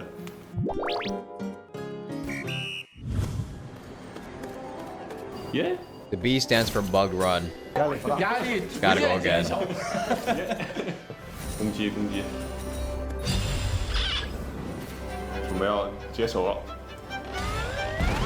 交吗？啊，怎么不换好给我？为什么？加油！哎，高阶操作了。She cleared that. She ate. 不好意思啊，拿了个最低评分。一般，也没满嘛，对不对？原神5.0版本也即将上线，马上就给旅行者们端上来了。到时候我们大家一起去纳塔去体验这些新鲜的玩法吧。期待。旅行者们，欢迎回来！哇，我终于从逆夜龙的形态解脱了。那坐在我身边的呢，就是大家的老朋友，原神的国内市场负责人 Michael。大家好。这次说来也巧啊，我们的5.0版本刚好撞上周年庆啊。是哎，那说起周年庆，那就必须带上我们的传统异能。没错。那么在这次5.0版本期间呢，通过周年庆的签到活动，我们会为各位旅行者送出10枚纠缠之源。另外，我们也会通过邮件向大家发放包括1600原石在内的诸多奖励，其中还包含一个全新的跟宠和一个有趣的炸弹玩具小道具哦。那接下来必须还有啊，对，我们也会在这个版本去重置大家的首充双倍福利。那福利的环节就到这里。那接下来让我来介绍一下。等等啊！福利的环节为什么就到这里了？我们每年的福利不是这还有吗？哎，难道大伟哥没有跟你讲过吗？啊，他跟我讲什么了？那么这个你见过吗？这什么？这么厚吗？Michael， 你真不知道吗？真不知道。别慌！那我们就带入 Michael 的视角，我们和旅行者们一起来一条一条分享一下我们这个版本做出的福利以及相关优化。在5.0版本期间，旅行者们只要完成魔神任务荣花与炎日之厨，也就是我们5.0的主线，就可以在活动界面直接领取额外的500原石。刚刚说到的是完成主线就有更多的原石吗？没错啊。那还有提到一点是5.0版本期间才有，那是只有5.0才有吗？哎，那可不是了。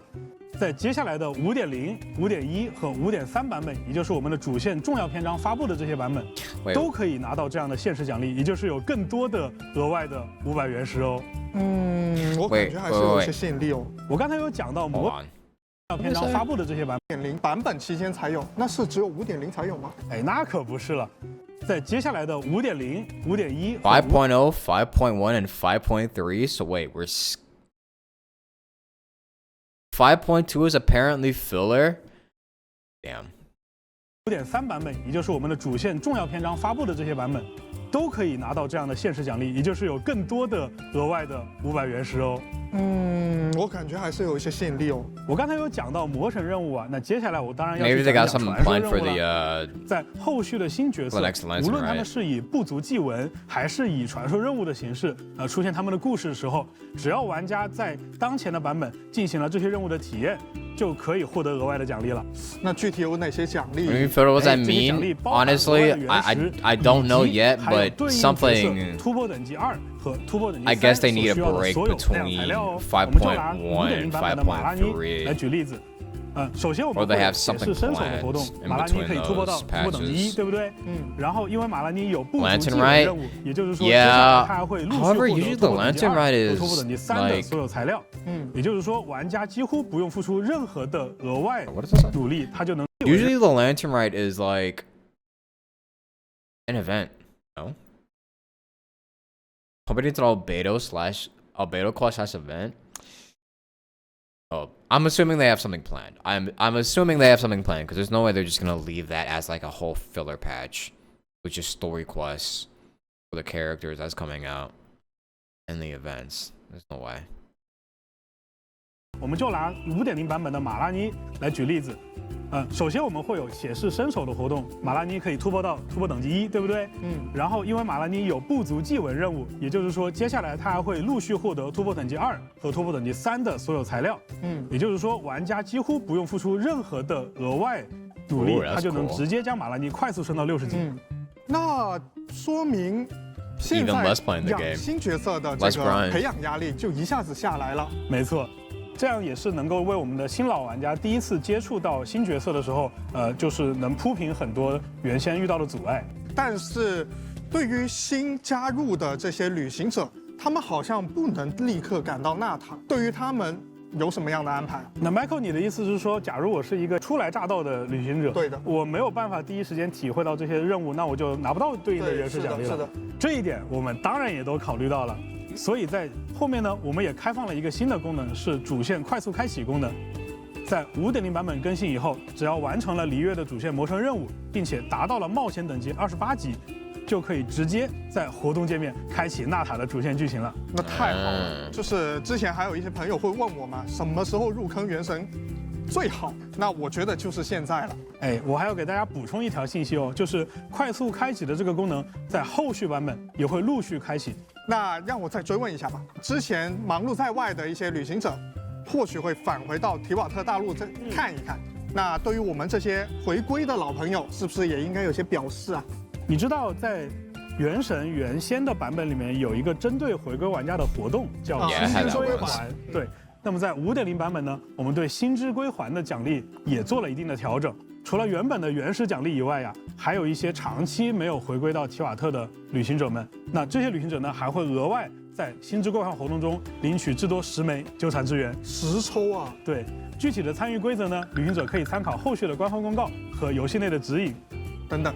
那新玩家跟老朋友都照顾到了，没错。那像我这种一直坚守在 How long does it usually take for the Celebrate unit to pop though? 我们也提了很多的优化意见跟想法，那有没有针对我们的一些内容呢？那当然了，我们一直在强调，其实原神的开发组啊，一直在持续的关注和倾听玩家的反馈。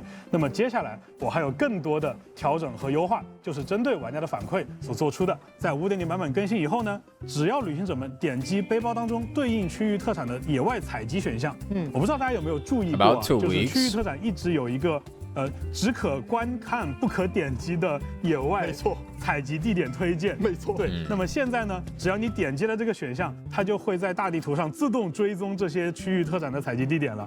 不仅如此，你还可以通过这个自动追踪功能来监控这些区域里面剩余特产的可采集数量。哇，那也太！Finally, you could actually find the regional specialties like that. 能不能也做一下优化？以前我去收集这个海乱鬼跟漂浮灵的时候，真的太痛苦了。那么在这一次啊，我们也针对 Now can you make it so you can show every single enemy that you're trying to farm on the map instead of just a select few? 材料掉率也会获得提升。其中啊，就包括 Michael 你刚才提到的海浪鬼和漂浮灵。那怎么样提升啊？大家可以看到我们视频上面的一些掉落素材的对比啊，这好明显。对，当然如果只是提升他们的掉率，不能满足玩家触发地的一个需求啊。所以在5.0版本，我们还推出了另外一个功能，我们推出了开放世界等级的世界等级9。世界等级9吗？没错。那大家会想啊，世界等级9会不会非常困难？但是对于这些实力强大的旅行者，他可以很轻松的挑战世界等级9的这些内容的同时呢，还会获得更丰厚的掉落奖励。我必须要强调一下，这些掉落奖励呢，也包含首领敌人在内。等等，让我捋一捋。那就是说，刚刚世界等级提升后的这个增加材料的掉落，以及包括整体的这个怪物 So if you get to 掉落 world 的这 level 个 9, does 内 this 容 mean 的 there's 增 going to 加 be like level 两个效果 95 enemies 是 instead 可以 of 叠加的 90? 吗？没错，这两个效果是完美叠加的，所以 Michael 你的理解能力很强啊。哇，这那有点不得了啊 ！Michael 你已经听到这里了，难道你不觉得？那这样吧，我还有一些痛点，就我必须要 Supposedly 今天就 plus 替玩家 10 去说 levels, so it's level 圣遗 100. 物 You can encounter level 100 enemies. 觉得 Then 应该优化的。那你们有安排吗？啊，那当然了，那当然了，就是圣遗物啊，我觉得大家这么多年下来啊，对于原神的圣遗物主要是吐槽2个点啊，就是第一个点叫圣遗物转狗粮，第二个点叫一个极品圣遗物的胚子，我们先说圣遗物分解的事情啊，旅行者们在分解圣遗物之前不是只能分解出摩拉吗？那么这一次啊，我们分解圣遗物之后，可以将它转化为圣遗物的经验素材了，也就是说，大家不用再担心说不舍得分解这些圣遗物而占大家的背包空间了。哎，我以前就是因为有一些生命词条跟防御词条，不知道应不应该把它拿掉，所以我一直都存着。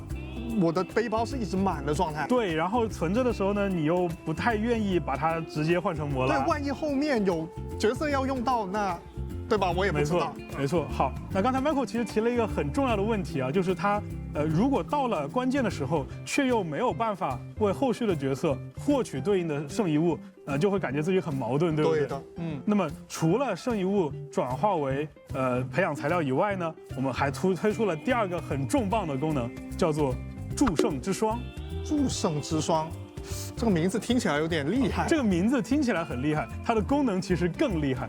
旅行者们可以通过使用祝圣之霜来兑换指定词条的圣遗物。指定词条 Hey, would you look at that? 这个指定 They're implementing the same exact systems that were in Star Wars since release.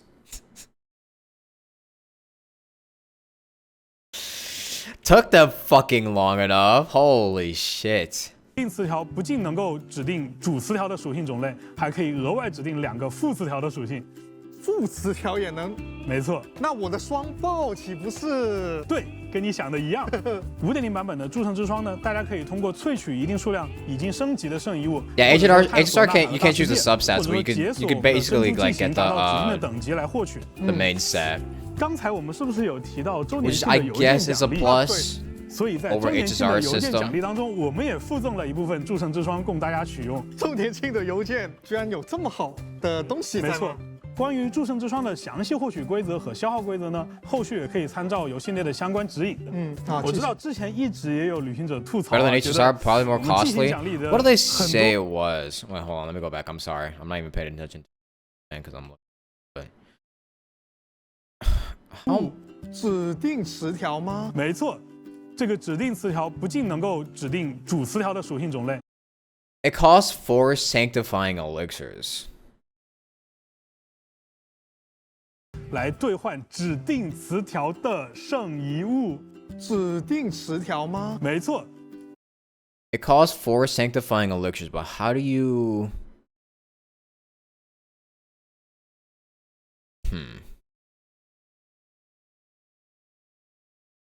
Probably battle pass drops. Oh god, that's worse.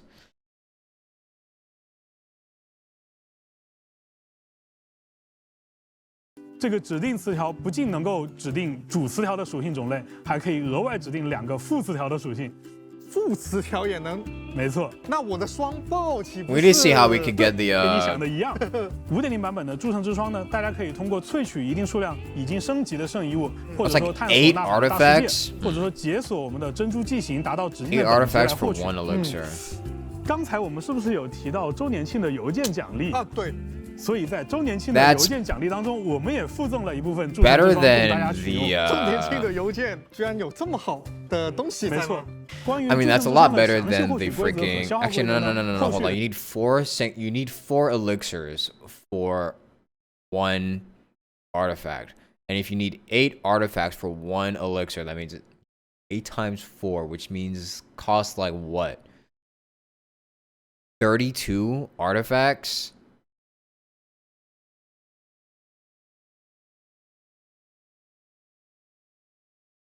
That means you would need to do 32 artifacts for 4 sanctifying elixirs so you can get 1 of an artifact with your main stat of choice.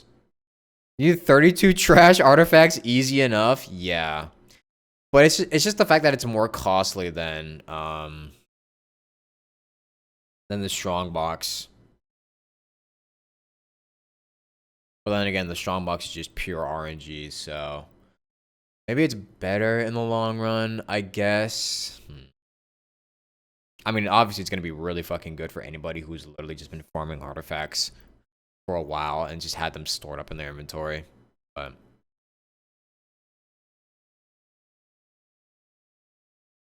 more costly, but more worth. Yeah, especially, okay, the only problem is that even the thing about this is that you still have to deal with the RNG aspect of rolling for the fucking substats. Even if you still get your main stat and the 2 substats of your choice, you still have to go through the pure RNG aspect of rolling for those like good extra substats. So even if you get the one thing you've been looking for, you still have to actually hope that they will put all the like extra substats into the substats you want. And if it doesn't, well, guess you just waited 32 more guess you just wasted 32 artifacts. Guess you just wasted all your time. So it's at the end of the day, yes, it's still quality of life. Yes, it's still good. But the artifact system is still the artifact system. We're still gambling at the end of the day. We're still gambling at the end of the day and still wasting time. If they removed RNG entirely, it would be too easy and no one would play anymore? Yes, yes. Yes, obviously yes. And the artifact system is literally the only way they could get people to play. To keep playing on a daily basis. Obviously, yes. But it's just inherently bad, you know, because it's literally just like designed to keep you forever grinding, you know? All games have that? Yeah. All games have that. However, I think the artifact system is still more punishing than most other things. 可以参照游戏内的相关指引。我知道之前一直也有旅行者吐槽啊，觉得我们即兴奖励的很多物品 But it's a good thing. It's a good thing in the long run. 可能我已经溢出的 It's still a good quality of life change. 包括可能 It's just artifact system is the artifact system. 已经都养满了 It's still an inherently bad 还在 system. 持续给我提供这个国家的天赋，是不是感觉很尴尬？是的。哎，那么从5.0版本开始呢，我们的即兴奖励也会进行调整。首先是在即兴开始的时候。 旅行者们就可以从这4种养成资源中任选其中3种，作为本次即兴可获取的奖励。也就是说，你可以通过自己的需求来查漏补缺了。此外呢，如果旅行者们解锁了珍珠即行或者珍珠之歌，并且在达到对应等级之后，我们原本指定国家的角色天赋培养素材会变成能够让旅行者自由选择任意国家的角色天赋培养素材。哎，等等，鸡哥，你现在说的真的是原神吗？包括你还记不记得，我们的旅行者为了去提升我们队伍的体力上限，他必须得把蒙德和璃月的齐天神像供奉至满级，对不对 Or stamina？你觉得这个问题该不该解决？对啊，不然玩家直接到了纳塔，或者说 We're 体验 getting more 其他的 stamina 国 finally 度， after what, like 体力 2, 值就 3没有 years? 办法涨来。没错，所以既然我们做了主线快速开启，那么一定要把相关的所有的细节都优化到底。从5.0版本更新开始，旅行者们就可以通过供奉任意区域的七天神像来增加自己的体力值上限了。与此同时呢，从纳塔开始，纳塔的七天神像。 纳塔的地灵龛，还有类似像枫丹陆景泉这样的纳塔独有的供奉系统，也将会提供更多的原始奖励。Guys, I don't think we're getting more stamina ever again. 上述这些原始奖励 I think we're stuck with the stamina that we have now. 有超过10枚救赎之源的价值哦。居然又多了10抽，没错。哇，我感觉我现在也有点动力要去探索大世界了。结束了吧？ 你希不希望？你希不希望这个福利结束？你这个眼神有点不对，你意思是还 You want a stamina wheel, not a stamina bar. 是啊，那当然是。你还给我留了，我还留有后手，给我留了后手。Michael， 你要知道啊，或者我们的旅行者大家要知道，一般节目的高潮啊都要留到后面的，所以到迄今为止我都还没有收到重量级的信息。大伟哥来之前完全没有跟我说过有这些东西啊。那么这次我也不做顺序安排，由 Michael 自己去抽一张。那我先抽这个吧，先抽这个对不对？你觉得你确定？确定。OK， 好。刚才啊，我们有一位朋友说到过，希望他能够把玩家歪小保底的不好的运气都转到他身上，对吧？我们也很佩服这位旅行者的勇气。但是接下来我要公布的这一项福利，可以些微的分担一下这位旅行者的负担。你想不想替各位旅行者先体验一下？那我就替各位旅行者先验验货了啊。好，那么麻烦我们的工作人员。好，谢谢。好 ，Michael 试试看。Oh my god, 5 star. 这个特效怎么跟之前的不一样了呀？不会是我欧皇附体了吧？这其实是我们在5.0版本的角色活动起源当中新加入的一个事件，叫做捕获明光。捕获明光，这是什么东西？我给你们解释一下，也就是当玩家常说的小保底到来的时候，有概率会遇到捕获明光事件。当这次事件出现的时候呢，抽取的结果必定为当期的 UP 5星角色。但是我比较好奇啊，这个事件会挤占以前 So now you can 大小 actually 保底的概率吗？知道你就会这么问。 So there's a chance you can actually tell if you're 这样一个问题。那么 guaranteed 捕获 5 明光，它 star 关键在它只是单纯提高了小保底抽中当期 UP 的机会，并不会影响这个游戏其他所有的概率规则。也就是说，你简单理解为我们抽中当期 UP 的概率提高了，就这么简单。这个消息还是蛮 Wait, okay, so there's So basically it's an extra chance for you to get a guaranteed 5 star. That's the guaranteed 5 star that's on the banner. But how much percentage? The odds are now 55/45. You still have the chance to bounce back to get the limited 5 star.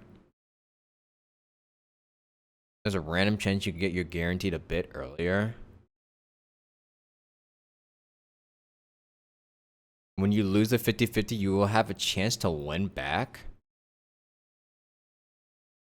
Basically, if you lose the 50-50, then there's a 10% chance that it will turn into a rate instead.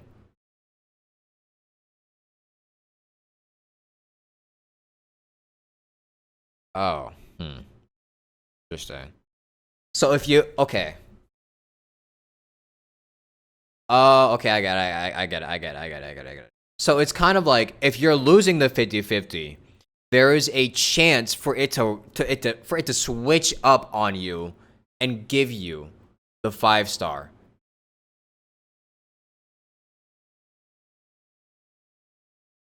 It's basically a chance for the 50-50 to just change up and give you the guaranteed 5 star, basically.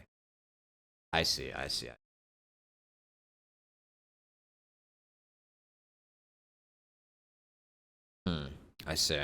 爆炸的。更详细的信息会在后续的官方公告和游戏内的概率公式详情。 How much? So the percentage is 5% for it to change up, right? It's a 5% chance. That's so low. So it's a welcome change, but even if it's still 5%, it's like, damn. And then it's just slightly increased rates. Yeah. It's a welcome change though, I guess.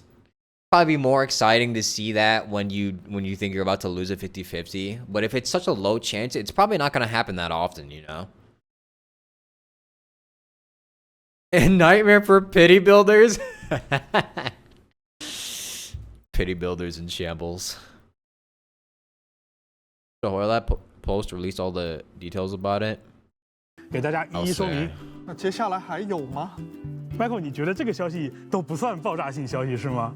我觉得已经挺爆炸了。不过呀，既然你都这么问了，我只能说，确实它是这3个消息中最不爆炸的一个。我们再试试武器神柱复兴祈愿。好，我点出去看看。Oh, they finally gonna do something good with the weapon banner. 哎，不对吧？这个定轨的数字好像有点问题。It's one fate point now. 这怎么变成了1呀？你并没有看错。 So you have to wish less time for the weapon 我们的 banner. 神柱复兴祈愿，也就是武器池，它的定轨上限会从2调整到1。不会吧？哎，什么不会吧？以我对策划的印象，我觉得事情不会那么简单。你们肯定会从别的地方把它抠回来的。啊，你看 Michael 的这个质问就非常的让我非常的有既视感啊。但是我还是得坦诚的跟大家讲，这一次武器的起源定轨，我们真的只是把它从2。Wait, doesn't that mean you just get it guaranteed if you lose the 50-50? Doesn't that just mean that you actually just have a guaranteed afterwards? Did they have that before? Did the weapon banner have it before that you get a guaranteed if you lose a 50-50? Yes. No. Weapons aren't 50-50. No, since there were 2 fate. No, I mean like before the fate point system was introduced. Before the fate point system. Not even before the fate point system.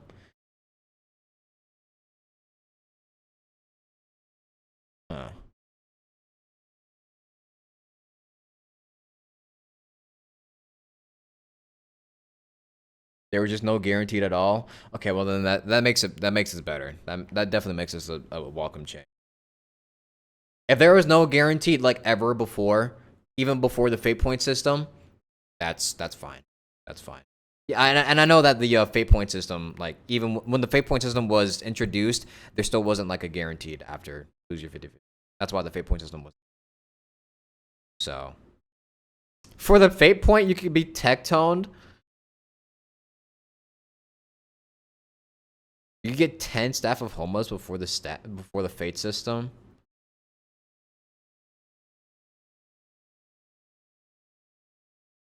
So yeah, so basically it's now you can get a guaranteed weapon of your choice if you lose the 50-50. So it's basically all the same system now. See. 到了1，仅此而已。我们没有变动其他所有的原有的规则。我还有最后一条 Yeah, it's basically the same system as the character 的消息，还要跟 Michael 和各位旅行。Except with the weapon banner, you could choose a weapon of your choice. Basically. You could choose the weapon of your choice. 我只是玩家的嘴替，我开个玩笑。哎，我可没有在开玩笑，对吧？那这次我们确实是真诚的。Unless the banner is gone, yeah. Unless the banner is gone. 非常劲爆的福利。难道说？没错。那么在今天呢，我在这里去公布我们这一次5.0前瞻节目的最后一条福利投放的消息，也就是从今年开始，每年原神的周年庆版本期间。我们都会向已经解锁了祈愿系统的所有。Finally, I've been saying this so much because it's literally how I feel about this. Fucking finally. Fucking finally. Holy shit! It took them so long to do this, and it's sad that I have to say finally instead of like being, oh yeah, woo, we finally get a 5-star selector, woo. It just feels like it took you long enough. Not that they're great 5 stars. I mean, true. At least I could get a guaranteed. At least I could get another Dia constellation. That's the only thing I think I have everyone here. I have Mona. Yeah, I have Dia, Catching, Mona, Chi-Chi. Do I have Chi-Chi? I think I do. Yeah.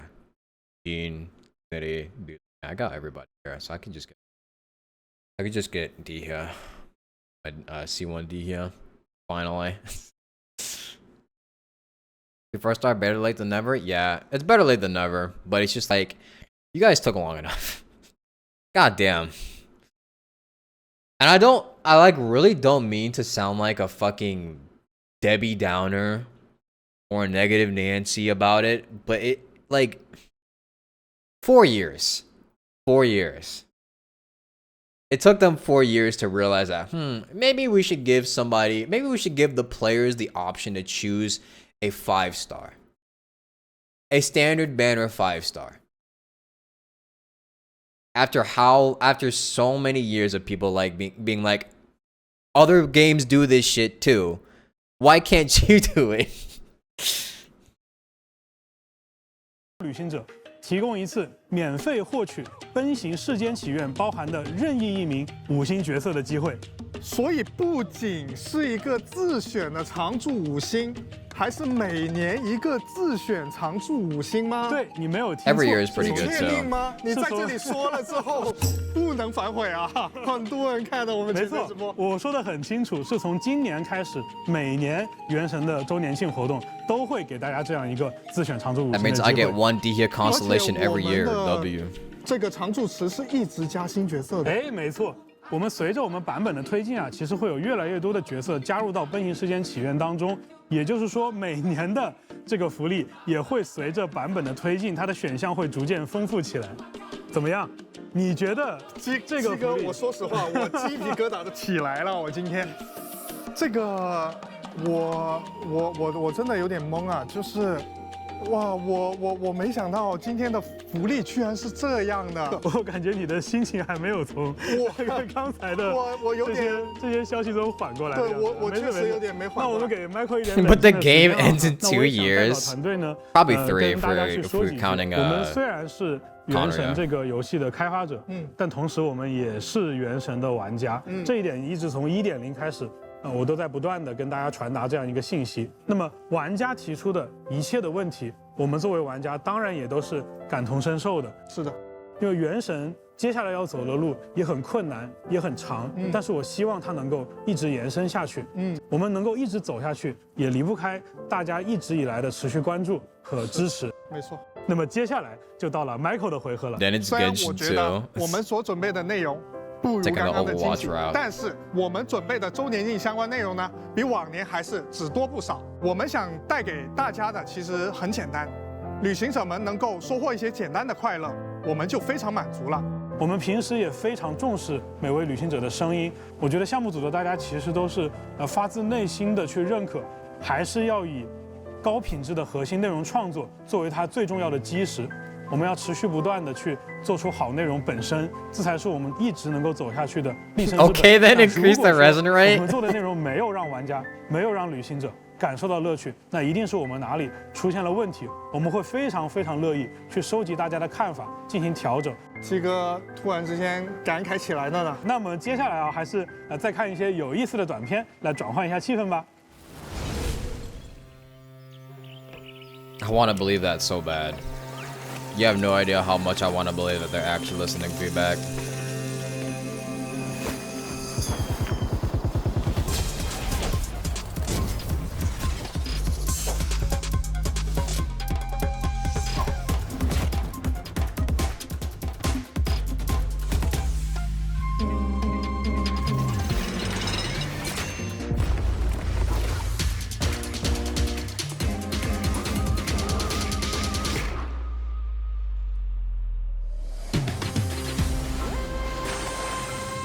Good animation.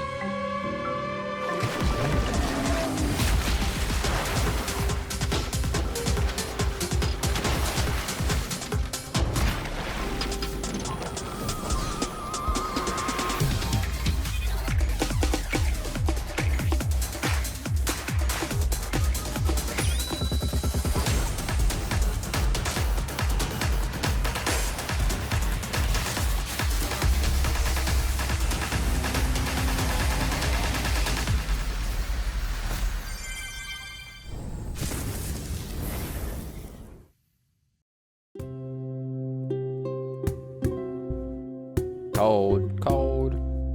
That was a good animation.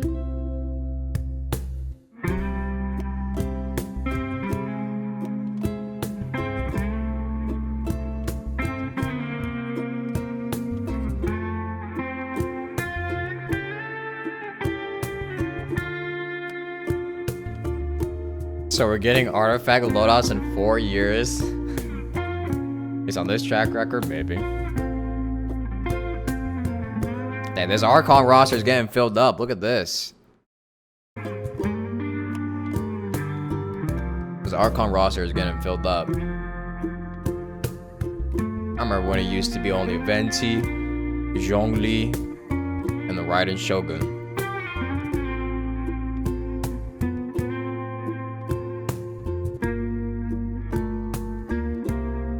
The rest is non-game related. When are they gonna unlock 60 frames per second? Yeah, I'll believe them when they actually give us 120 frames. 这些内容的建议，并且有很多玩家的建议，其实给了我们迭代的灵感。所以我们从4.8开始就一直在对这个玩法进行调整。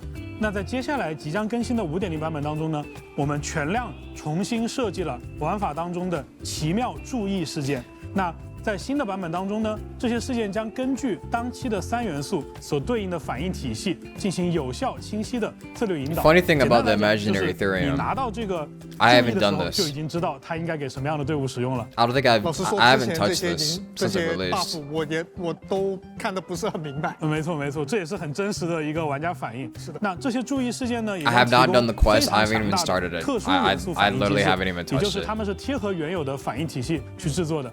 即使玩家对自己手头能够出战的角色机制不够了解，他也能够简单的通过元素搭配来展开有效的进攻策略。这本来也是我们去设置每一期元素主题的初衷。那当然了，可能会有玩家会问啊，那如果你们设置了这么强大的体系增益之后，会不会导致这些玩法越发的没有挑战性？所以在5.0版本呢，我们对于追求更高难度的挑战者，也会开启新的卓越模式。 卓越模式当中所对应的奖励内容也会增加。 The only way you could get more frame rate right now is with mods. But even then, there's like a slight risk you could get banned. You can get your account banned for doing it. Although I'm pretty sure nobody's ever been banned for it. 加入我们的7圣召唤 But it's still a risk 新的角色卡、 nonetheless. 新的怪物卡以及行动牌也会等待大家收集，还会有新的纳塔牌位等待大家获取哦。 另外还有联动活动要跟大家分享，指符双印，原定再遇，原神与罗技的首次联动即将到来哦。 Yo, Aika got her own gamer setup. 定制款罗技产品将在9月的罗技 Play 发布会上与大家正式见面。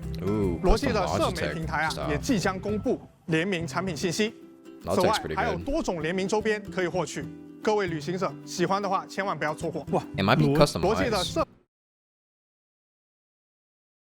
It might actually be like, might be custom peripherals. Oh wait, no, is it gonna be? Oh no, it's gonna be a chair. It's gonna be a chair. I already see it. I see it, man. It's a chair. And maybe some headphones. Yeah, it's gonna be a chair and headphones. Damn it. 社媒平台也即将公布联名产品信息。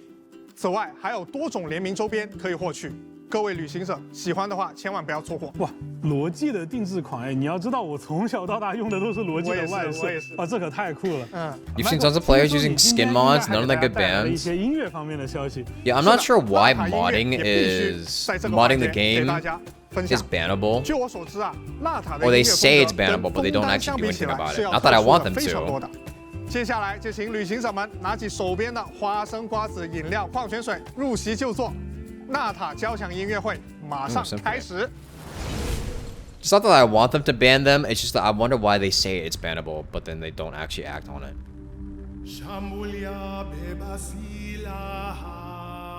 They should just say it's not bannable, because like, it's not really doing any harm to anybody.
Probably the city music? Yes.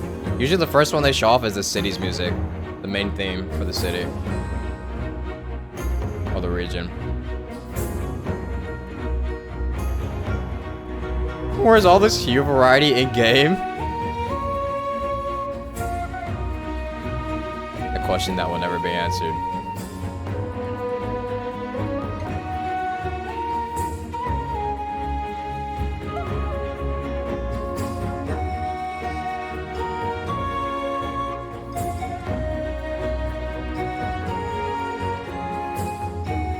Language are they singing in? I'm not sure.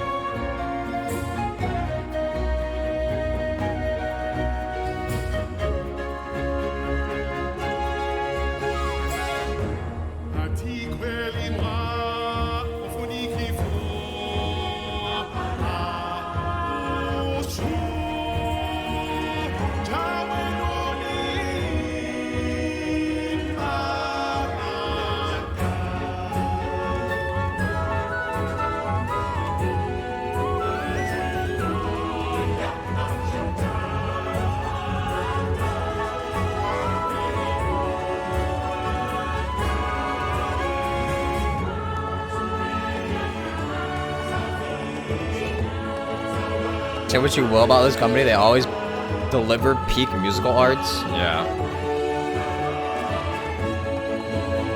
I feel like that's been the most consistent thing throughout this game, is that they put out good music.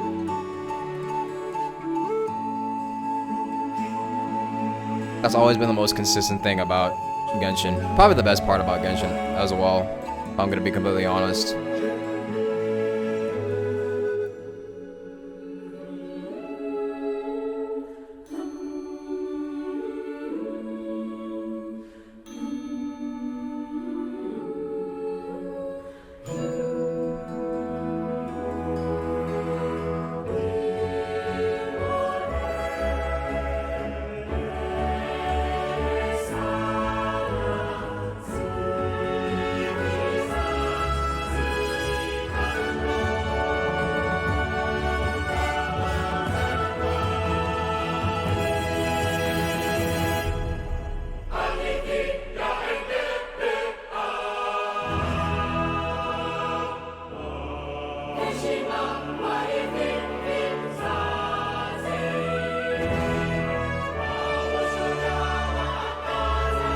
Chills.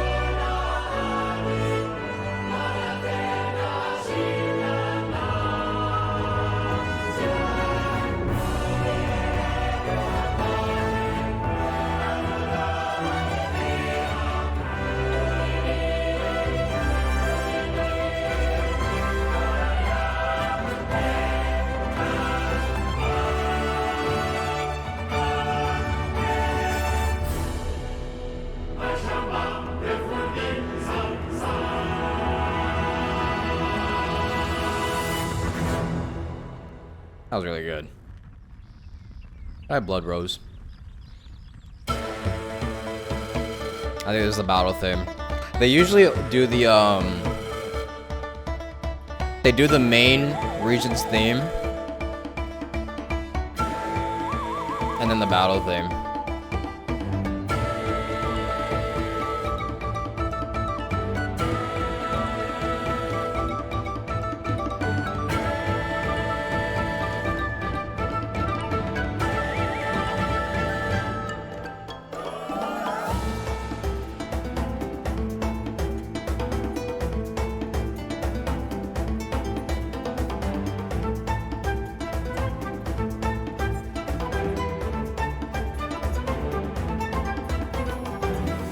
You could hear it in that. What do they usually call that? Is it called a motif? You could hear like the Genshin battle theme motif in that just now. The motif, yeah.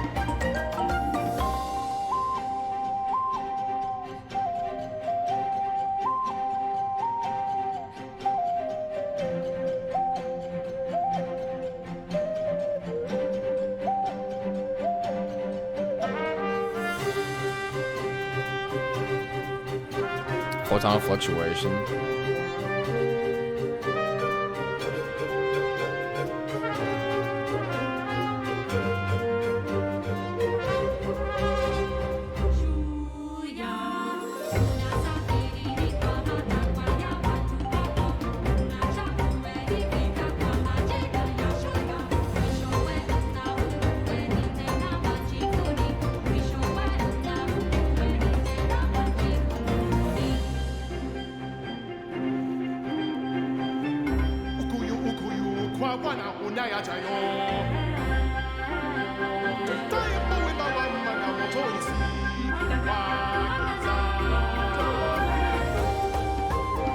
Vocals for overall battle theme? When was the last time they did that? Was it, I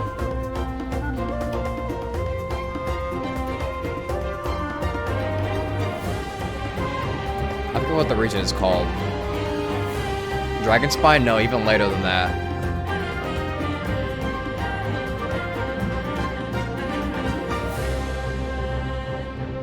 Enka, yeah, Economia. And that's the last time they did that.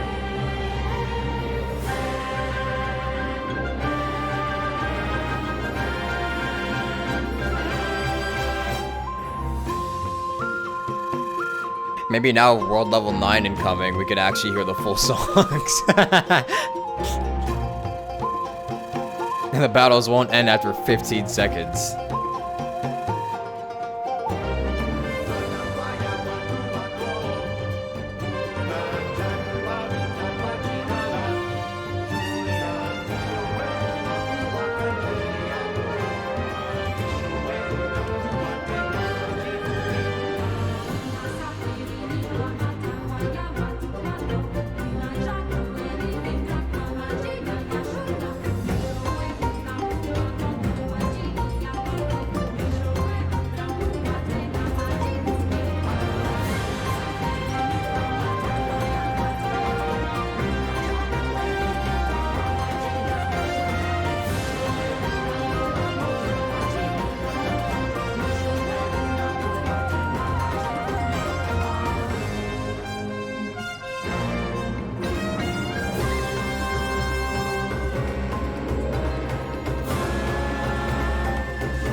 Wait, I have a question. There was one thing I just saw. Hold on. These lyrics. Pay attention to these lyrics.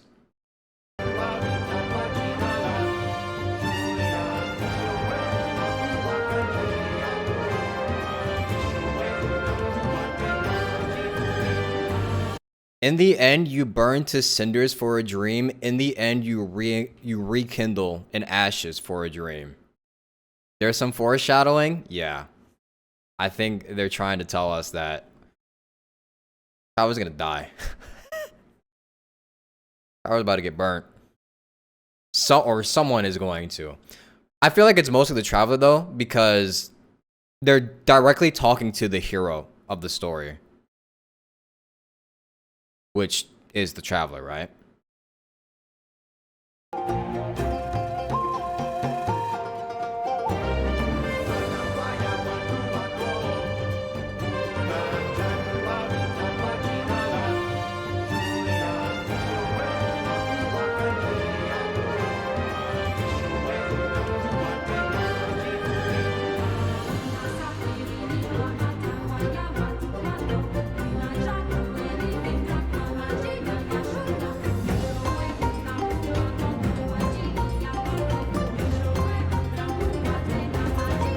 Yeah, I think at the end, somewhere at some point in this Natslan Archon quest, Traveler is going to get burnt and maybe die and then get resurrected. And then he will gain the pyro power. Then he will gain the power to wield pyro. See what I'm thinking here? See what I'm thinking? I wrote the script. Call it here. Clip it. Do whatever. Call it here.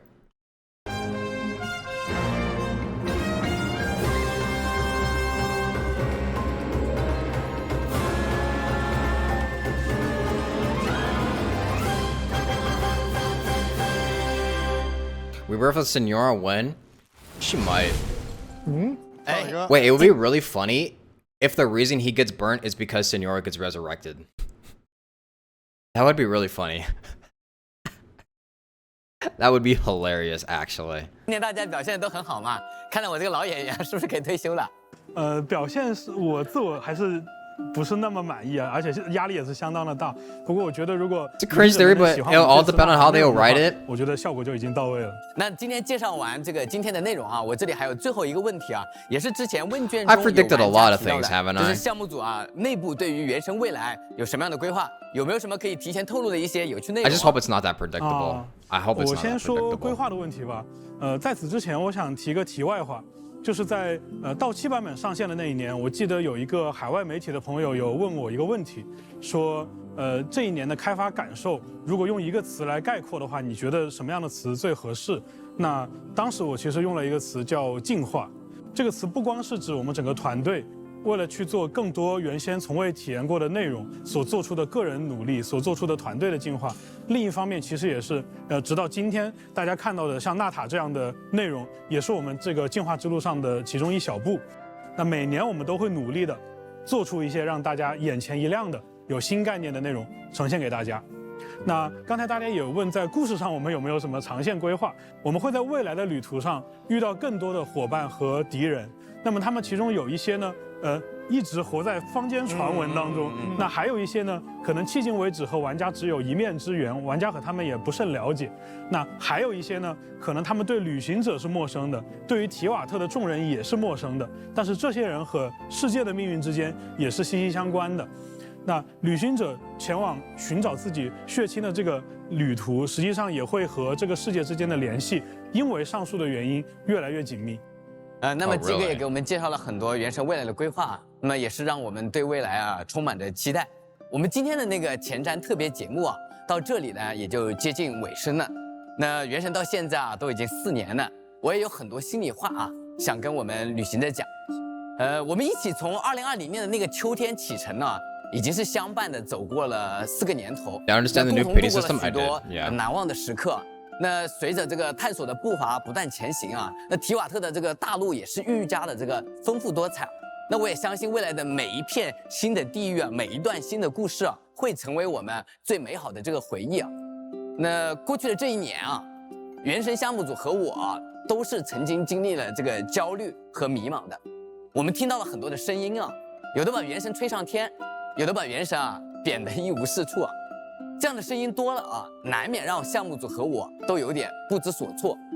我自己回想起原神这一路走来啊，其实是旅行者的热情、期望与反馈啊，让我们有了不断前行的这个动力啊，也是原神啊能够不断进步的这个源泉。于是啊，今年上半年啊，原神项目组和我啊，决定去跟世界各地的旅行者面对面聊聊。我们去了很多我们从来没有去过的城市，比如湖北襄阳啊，比如巴西圣保罗啊。在跟全球各地的旅行者面对面的时候啊，每一位旅行者都非常激动地跟我们分享他们的提瓦特旅程啊。他们有的还在每天体验原神，有的呢只是新版本更新上来体验一下，有的呢已经很久没有来过提瓦特。跟他们聊完呢，制作组和我重新理解了旅行的意义啊。我们的脑子里啊想起了那句啊，我们终将重逢啊。我们意识到啊，只有对旅行者的陪伴是原神唯一不能改变的。Can you explain the pity system? Does it give a better chance of guaranteed? 也正是因为有了各位旅行者啊，我们才有机会在未来带来更多精彩、优质的内容。最后呢，我们将在8月28日迎来全新的5.0版本《火之国纳塔》。那这片炙热神秘的土地啊，也是等待着每一位勇敢的旅行者前去探索。感谢大家一直以来的支持与陪伴，愿你们的纳塔之旅充满惊喜与期待。旅行者们，我们纳塔见。Basically, the new pity system is you still have to do the 50-50. However, there is a very slight chance that the new system will kick in and give you a guaranteed of that banner. 比我们之前这个我在场的时候要轻松很多。Basically, yeah, guaranteed is still guaranteed. But basically is that you still have to go through the 50-50 and you know, you have to go through everything normally. But during your 50-50, there is a very small chance, like a 5% chance that the game will switch up the 50-50 and give you the guaranteed. Give you the character on that banner instead, basically. It's a very, very slight chance. But if you're doing the 50-50s, basically there's a 5% chance you could still get the character on the banner. And that's only when you're gonna that's basically when you see the new wish that pops. Well, then what happens if you're guaranteed the next? Nothing. You still get the guaranteed. You still only get the guaranteed if you're wishing for a guaranteed 5-star. Yeah, they didn't say anything about early pity, so it's basically all just the same thing, except there is a chance for you to actually, you know, win a 50-50. Like a better chance for you to win the 50-50. Just very, very slightly, though. Very, very slightly. 鸡哥怎么回事？都不提前跟我商量一下，还有不是跟我说是综艺效果吗？怎么整的是我啊？我不知道，龙龙不知道，我只是一条孽龙，你不要来找我，是大尾龙要我干的，要找大尾龙去啊！我不在的时候，他们谈笑风生。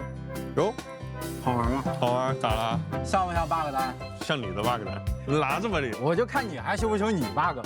修完了。走走走，赶紧回去修 bug 去。看你修 bug。Hello, travelers, and welcome to Tivat Talks. I'm Zach Aguilar, voice That's non-game related, so you can do now. Co-hosting with my friend and voice of Albedo, Koi Dao. Huh, friend, huh? The best friends. Like that one time you played Wind Trace without me? Hey The way everyone! attended and Genshin appeared Impact at the Genshin invited us FES to at be Shanghai part of the after that live stream anniversary ended. celebration this During year. the commemorative speech, he and his team was fully aware of the negative feedback, and they were trying their damn hardest to improve. I can't believe it's even been nearly so cried. long. These past 4 years, I've had the pleasure of delivering some epic grunt sounds as Ether, voicing emotional If that's the dialogue case, in I the do Archon wonder what's quests, holding them back. And working on the special That's the only programs. thing. So many great memories have been made, not only working on the game, but also playing If it. that is the case, What do I you just think, wonder Koi? what's holding them back. Oh my gosh, 4 years. Wow. You know, I turned 4 years old once. It was awesome. Back then, I never thought I'd get to voice such a cool and intelligent character in an exciting game like Genshin Impact. We know that many of our fellow castmates have had some fun, sometimes truly unbelievable experiences over the past 4 years. So let's bring in a few special guests to, as Albedo might say, I feel like this update turn so the far unknown into the known. Okay, there's a lot of good changes Let's in this update for go. sure. There's a lot of good changes in this update. Happy 4-year anniversary, everyone! Granted, they I'm took Kimberly forever to Ann Campbell, the implement, voice and of they should have been Nita. here for like And I they should have know been here you're like a thinking, year or two a lot ago. of people are But like, wow, you they're sound welcome so changes. different from Nita. One time during a rare live stream for me, someone in the chat told me to prove that I was actually the voice of Nita.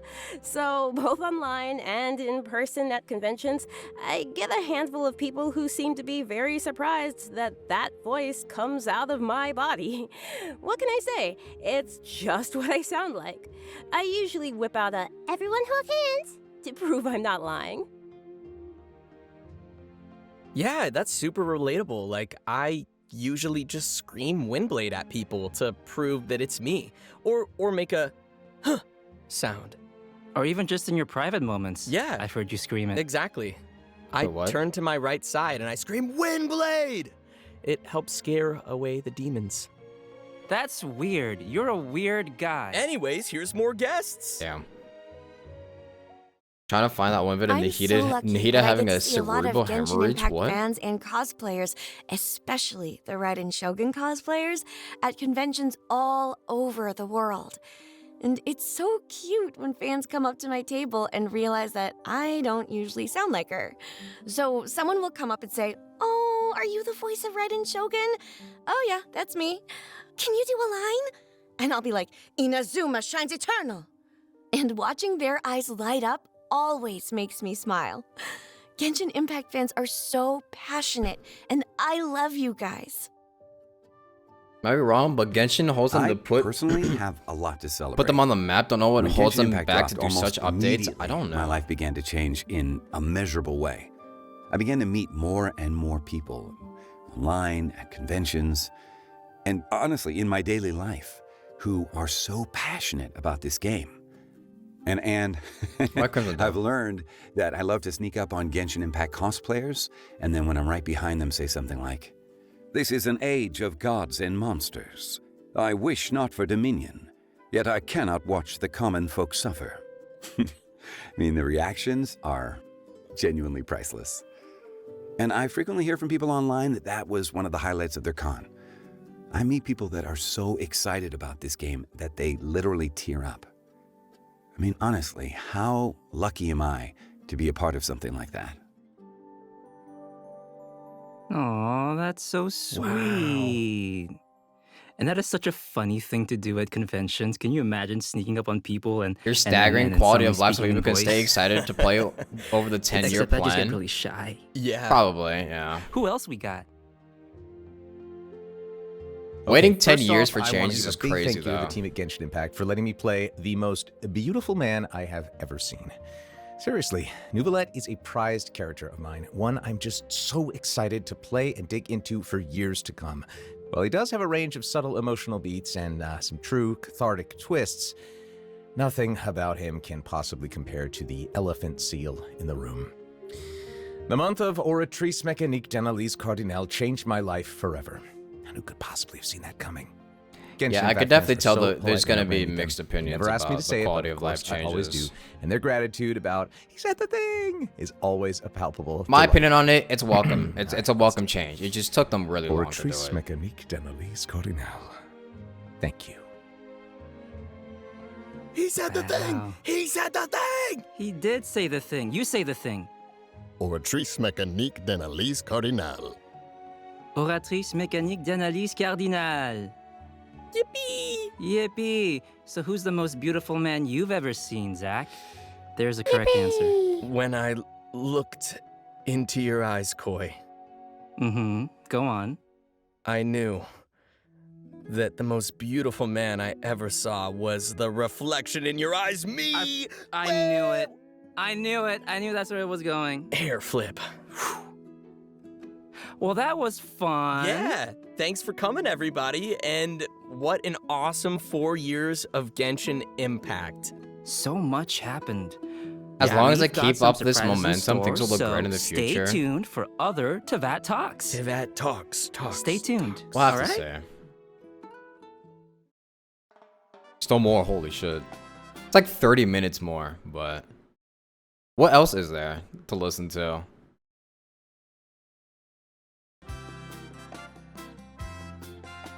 Welcome to Teyvat Talks. I'm Sarah Miller-Cruz, the English voice of Lumine, and joining me are my lovely co-hosts, Crystal and Jenny.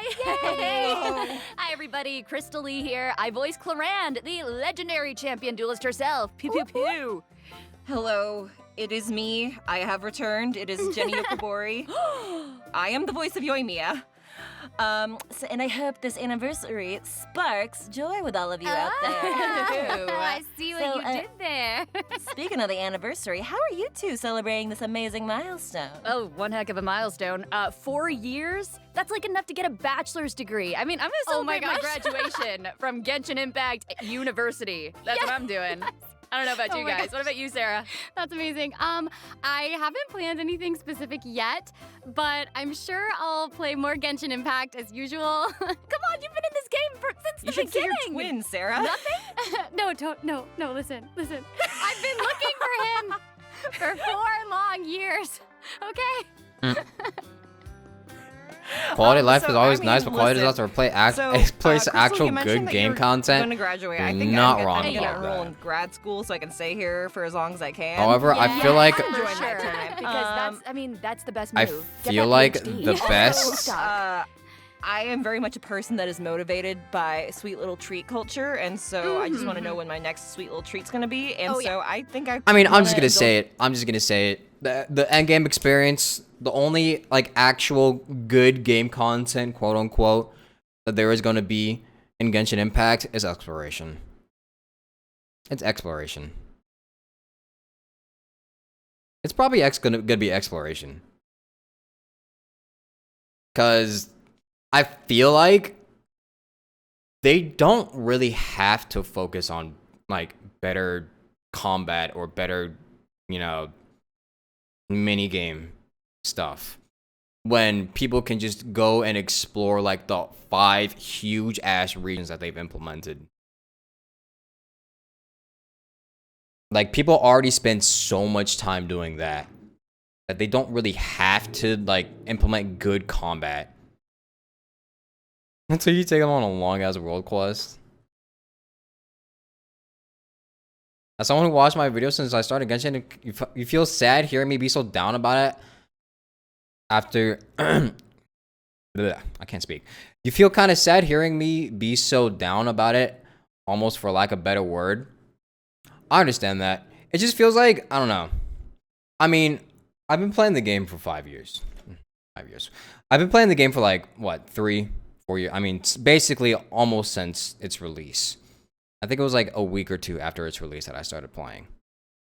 And I'm not I don't hate the game. I don't dislike the game. I think Genshin is still a wonderful game. I think it's definitely like one of the better games that's come out in the past few years. And it's obviously, you know, shown that it is a good game, a decently designed game, because of its popularity and how it's been able to maintain its popularity throughout the years. However, I just feel like, you know, after a while, you start to see like, you know, it's very apparent that there's a lot more cracks and a lot more flaws in the game itself than, you know, when you were back starting out, where the game seemed, you know, it almost seemed perfect. You know? Because like before, you know, I was just playing the game as like a free to play. I was only really paying attention to the story, and it was a much better time because it was more like a, I guess, honeymoon phase that you could say for the game. No, it was great back then. But now, after, you know, a couple years or so, you can, and especially with all the issues that have, you know, popped up surrounding proper representation, surrounding the whole gacha system itself, with the weapon banner, with, you know, the artifact system, the lack of like actual combat, the lack of actual in-depth or really replayable combat. You know, it gets, you know, it just starts to, the rose-tinted glasses are off at this point. The rose-tinted glasses are off. And I feel like it's fair for me to at least still be like critical about, you know, about the game. Because as a content creator, I'm not just gonna like, for me, I'm not just gonna like chill out the game and just pretend that like everything is cool, everything is great, everything is gonna be like, oh yeah, I'm excited for all these new changes, or I'm excited for everything that's happening. Oh, I can't wait to play the new region. I can't pretend to do that like forever, you know? I can't pretend to always be positive about the game, especially when it's been like, especially when I know the game can do better and they just choose not to, or at least they choose to wait to act upon it for years. And then when coincidentally other competition comes around, they actually start doing these changes that people have been asking for forever.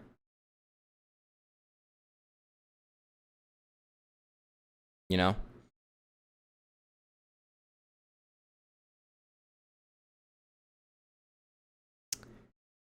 I'm on point with saying a true endgame exploration. What I'm saying, I realized that like a couple months ago. True endgame is gonna be exploration. That's why I'm not really like focusing on like meta characters now. I'm gonna try going for people with exploration gimmicks, like Xian Yun, because at this point it's been 3-4 years since the game is released, and they only just now released the Imaginarium Theater, which I don't know if it's harder or not because I haven't played it. But in any case, I still think it's just a very, very small part of the game. Very, very small part of the game in the whole vastness of literally just exploring the open world. You know? The combat in this game, the Spiral Abyss, the Imaginarium Theater, all of that is just a very, very small part compared to what they actually want to do with the exploration. And I think the exploration and the open world aspect of the game is their main focus. The story, the open world aspect, and exploration in the atmosphere. That is what I think is their main focus of the game.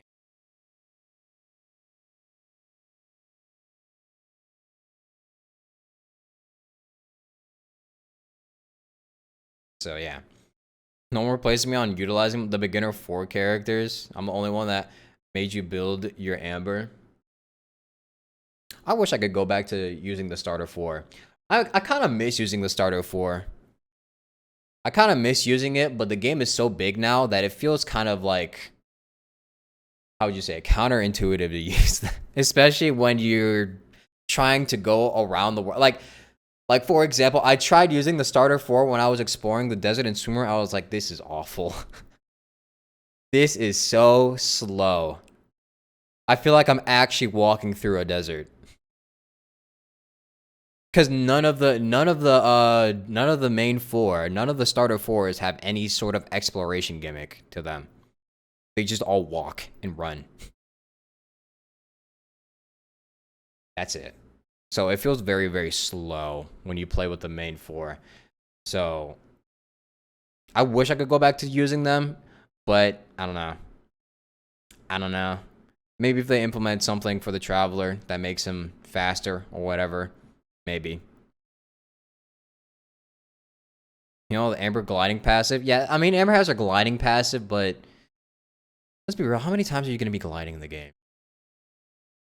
How many times is gliding actually going to, like... I mean, you're gliding a lot in this game, but, like, how many times... Like for the desert, for example. How many times do you glide in the desert?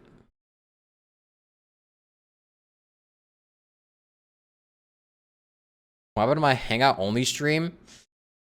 Forgot about that, honestly. I did plan to do that eventually. However, right now, I don't know. I might do it when Shan Yun's next banner gets announced, because then I could just farm the Primo Gems during that. Not updating my streams, but are you still not allowed to say the G word? No, I mean, yes. Yeah, you're allowed to say it. It hasn't been a thing for like 2. People stop asking me about that. Kai with his running passive. Yeah. You love exploration, but your biggest problem is that if you get invested in the game becomes so easy that the combat while exploring becomes so pointless. I feel like World Level 9 is gonna solve that just a tiny bit. Not in an aspect that it's more in depth, but more in, like, I guess the fights last longer. They feel less like punching bags, I guess. I mean, if anything, they'll only just become like even bigger bullet sponges, I guess. But if you have like super well-built characters with a bunch of constellations, it probably doesn't even matter at the end of the day. I don't know. I feel like a best way to describe Genshin is that it's an aesthetic game. It's a very, very aesthetic-y game.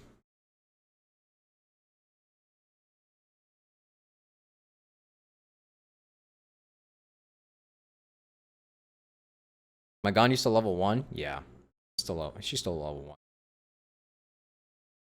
Am I planning to cover Nuts Lawn? I do want to see how Nuts Lawn goes, and I do want to post the Nuts Lawn Archon quests. However, I just want to see how it goes. I don't know. If I'm going to be completely honest and be completely real with you all, I'm kind of in a weird spot right now where I just kind of don't want to play Genshin right now. And I just want to play other games and do other stuff on my channel. But I also still want to continue playing Genshin and doing Genshin content. Because, like, I don't want to quit the game. Like, that's not what I want to do. At least not just yet. However, kind of like a weird state where it's just like, I don't know what I want to do with Genshin right now. And with the story, I'm kind of a little iffy on where it's going to go, because The last video I posted with the what was it? The last video I posted about Genshin's story was the Dainsleif quest. And if you watched it, you could probably tell that I was very disappointed, kind of, with where it went. And ever since then, I've kind of felt a little iffy about where the story is going. Because, I don't know, it kind of just feels like they're stalling a little bit with actually advancing the whole brother finding, or sibling finding their other sibling plot, and with Conria. I mean, obviously, I know that it's going to take us a while for it to even, you know, get there. Because, you know, it's all about the journey. It's all about the journey, not the end point. However, it just takes, it just feels like it's taken a long ass time to get there. And playing each and every update and getting updated with the story and only feeling like they're stalling more and more, it gets kind of tiring at some point. And I don't know. I feel like it would be better for me to like maybe wait between each, but how do I say this? It feels like it would be better for me to like wait between a couple patches in order for me to play the story, so I could play through a whole chunk of the story instead of having to wait for it over and over again, like each month. I don't know.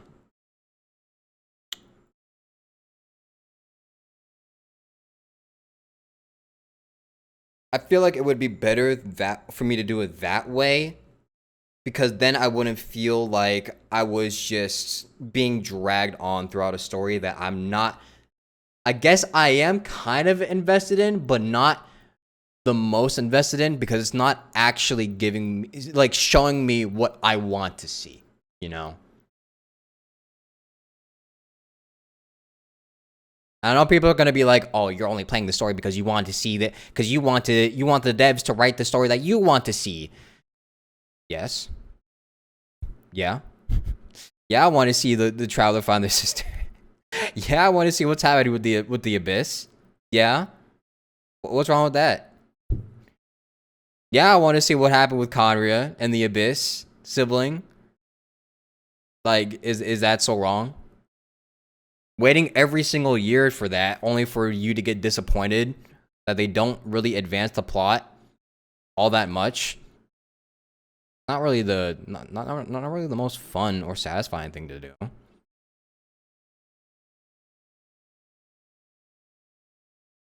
Only questions, no answers. Yeah, and they've been doing that for like the past few years. I mean, like, obviously they're supposed to be raising more questions because the game isn't over yet and the story isn't over yet, nowhere near finished. But like, when they keep doing it, when they keep raising more and more questions, more than they do give answers. And in fact, with the last Dainsleif quest, they basically, I don't know if I would say they reverted progress, but it definitely felt like we got nowhere. In fact, we probably went backwards, with us not even remembering what happened. Our meeting with the Abyss sibling.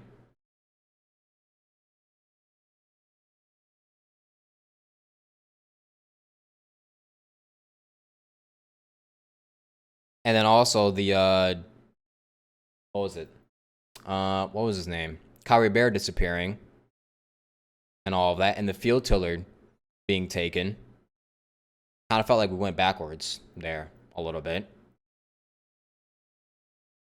It just feels a little bit, I don't know how to fully explain it into words.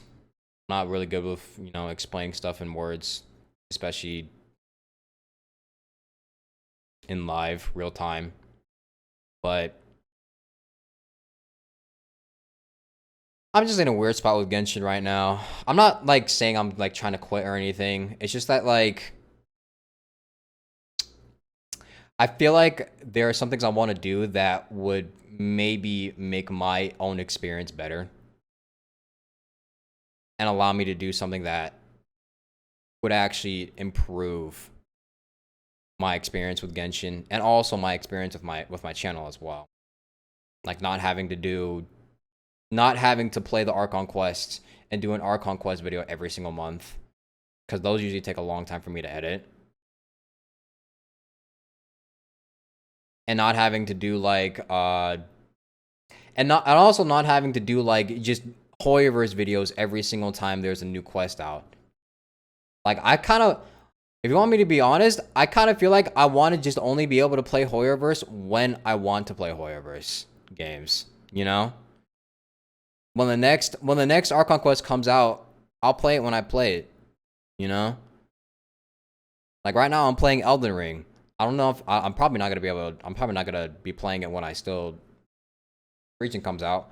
But say if I were to be playing Elden Ring while when the new quest comes out, I would feel like I would rather just play Elden Ring than play the new quest, you know? Or I would play, you know, a horror game or another variety game, like Until Then. Or something along the lines of that. I don't know if you get what I'm saying, but like basically I just want to play the game at my own pace and maybe slow down on the content and actually do something else, you know?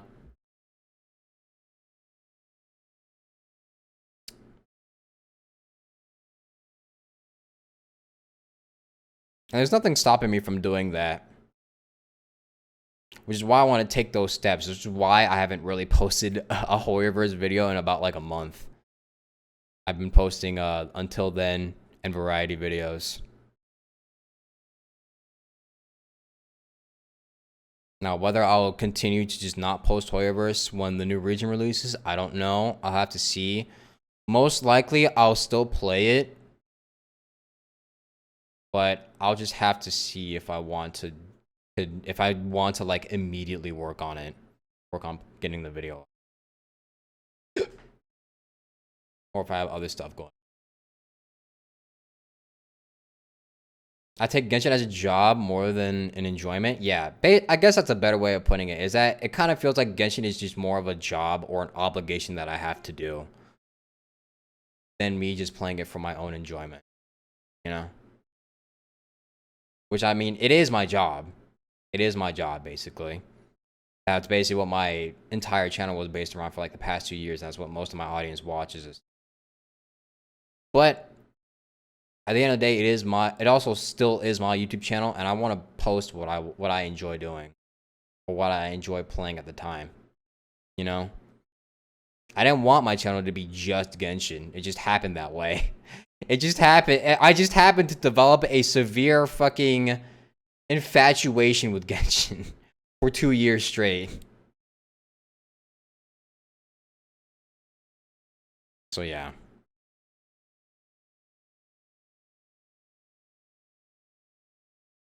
Have I played the recent event? It has some lore in it. Which one? The Genshin one? No. I haven't played any events yet. In fact, there's probably an event that's running out. I don't know if it's voiced or not, but I have to see. I haven't played any events in Genshin or Star Rail yet. Let's see when I could do them.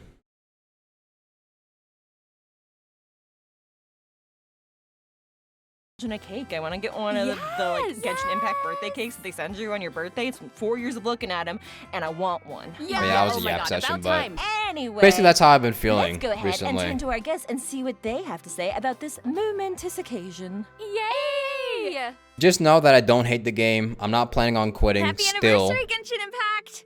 I'm so humbled to be part of such a vast world and talented I'm just in a weird spot right now. When I auditioned for with where I want to Chiori, go I with felt such a Genshin and connection where to I her actually inner want strength to as do a with my fellow channel. AFAB business owner who is often told they are intimidating, who was discouraged at the beginning of their career, and who has big aspirations. Throughout the recording, Chiori has continued to inspire me through her bold and individualistic style, and I hope to have brought a bit of me to you all through her. Oh, that is so sweet. Wait, that's I lovely. love that. I love Brittany. That is so great. That's an amazing answer. I really love how, like, Genshin Impact shows a lot of really strong women, you know? Like, a business owner as, like, being one of such example. That's amazing. Yes, yes. Oh my gosh. And I feel like a lot of us do feel such connections to our characters, and that's partially what I think, you know, like helps us Really connect, bring them to yeah. life. You know what I Yeah. mean?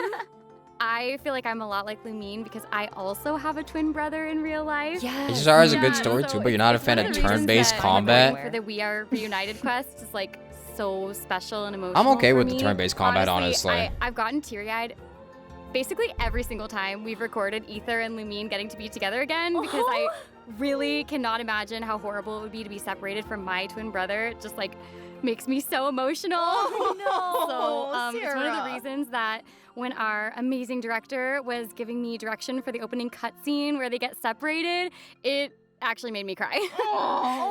The end. If you want suggestions, you'd say cover other games and play Genshin casually. I mean, yeah, that's what I'm doing now, basically. I love to laugh. I've been playing Elden Ring for like 2 weeks. I love to laugh as Farina, especially. And I'm doing Some Until of my Then as favorite well. booth moments involve I have the doing Roblox her video coming variety soon. of laughs. I also kept cracking up later on when she's directing and shouts, "Action!" I had so much fun doing those in a variety of ways, and I'm so happy the team liked the variety and even some of the sillier ones. You know the ones. On the other side of the spectrum, one of my favorite scenes I got to do was when Farina was on stage, reliving all those different moments from her past up to the current day. I'm not joking when I say I couldn't stop crying in the booth while recording those. Legit. Tears for days. Spoilers. Whoopsies. That's a lot of tears today. That's a lot of. Oh my gosh. I know. I guess everyone's talking about things that made them emotional. Right. Gosh. I'm just like, I'm gonna keep saying this because I love so much of our cast, but I'm like, I love Amber, and She's also, like, amazing. it's very true. Like, she does love to laugh. She's a close friend of Oopsies. mine, and I can Accidentally spoiled. confirm that. So I feel like Farina was just made for her. Right, and it's like the way that a lot of people match up with their characters and relate so well, it's one of the most incredible things. And like seriously, Farina has some of the cutest laughs ever. Absolutely agree. Yeah. Oh my gosh. Well, okay. I mean, back to the question though. What about you, Jenny? Okay, so I mean, my first job when I moved out to LA was actually being a pyrotechnician. Wait, no way. Are you Yes, serious? That's amazing. What? I had such a blast, pun fully intended, by the way, at that job, and it really helped shape Genshin still has a who chance I to do am. better and respond to I feedback in honestly the coming feel like patches. Yoimi That and said, I were kind if of by meant the end for of each Nox other. Lawn, Definitely feels like fate. Xian Our is the only similarities good even, like, go representation we beyond get, you're working done with it. fireworks too. Yoimi and I are extremely bubbly and very talkative, as you guys have probably picked up on by now. And However, we I love you think both for it. Thank you. However, I think the most meaningful similarity is the love we both feel for our disabled fathers. My father has since passed, but I grew up as the primary caretaker for my father who had Alzheimer's. So seeing Yoimiya interact and help her father... That's also what I've been feeling too. Now that I think about it, that's also what I felt as well.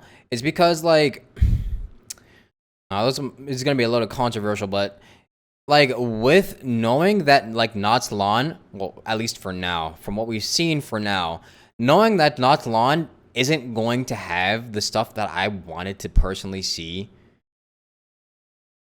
the stuff that I kind of was hoping for ever since Sumeru released, that also kind of did dwindle my my willingness to play as well. That also kind of, you know, hurt that a little bit. I would be lying if I said it didn't.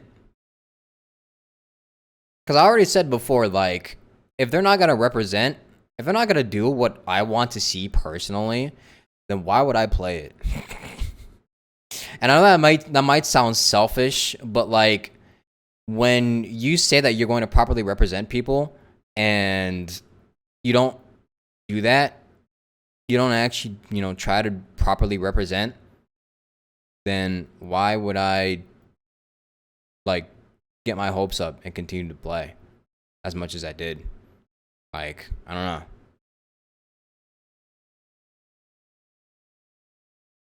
I don't know. It kind of I will admit that it did kind of impact how much I wanted to play the game when I realized that like we're not actually getting anything that we wanted at all. Maybe they weren't listening all that much. Maybe maybe every character really is going to be as pale as a fucking white piece of paper, and the darkest we could get is like a paper bag. You know? Really struck a chord with me. Yeah. I'm getting a little bit choked up. I love her so much. Yoimiya honestly means more to me than I could ever properly articulate. I've met so many friends, like present company included, because of this opportunity that I've gotten to voice her, including her Japanese voice actor, who I got to meet last year, and she was so lovely. Oh, amazing! Oh my gosh. And I've also just seen so much of the world through conventions. Yeah. It's such an unbelievable honor. I To think it's lend my selfish to voice say to we're the Yoimiya, customers and Genshin is the who's product. just, The like, product fails to impress us, then of who's a course we feel character that just disappointed. brings joy to so many Yeah. people all over the Well, world. you say that in this community, and it's like apparently you fucking told the developers to just like die for not giving us people of different skin colors. Yay! I'm so excited to be a bard because I love singing. Yay! So for the Vine Laser Fest, It's like you say that, and people in this community assume that you've told the developers to jump off a bridge or some shit. Like no, like I'm just saying I'm disappointed in what I've seen. Makes me not really want to play the game anymore. I feel like every single community has said that. Every single game and every single community has said before that, like, it's not exactly the same, but like if they don't really get what they want, then they're not really gonna want to play the game anymore. That happens with every single game in every single gaming community. It's a little different with Hawaii versus community because, you know, they just want them to like change the character designs and give people, you know, make more black characters in the game, or at least people with darker skin tones. But it's still like the concept still applies, you know. I just want to see more. I just want to see them do better. I just want to see them actually put in darker skinned people in the game. Is that so much to ask? Why are you getting dirty? Why are we getting dirty looks for just asking for better representation? You know? Didn't Dia gradually become whiter? I think she was already like super pale. It's just like in certain lighting she can look darker. But in the concept art, or not really in the concept art, but like in the what was it? In like the official art of her, she's very, very white.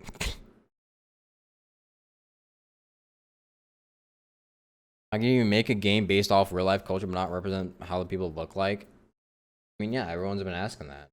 That's literally the only question that people are asking for. We haven't gotten a direct answer. I don't know why.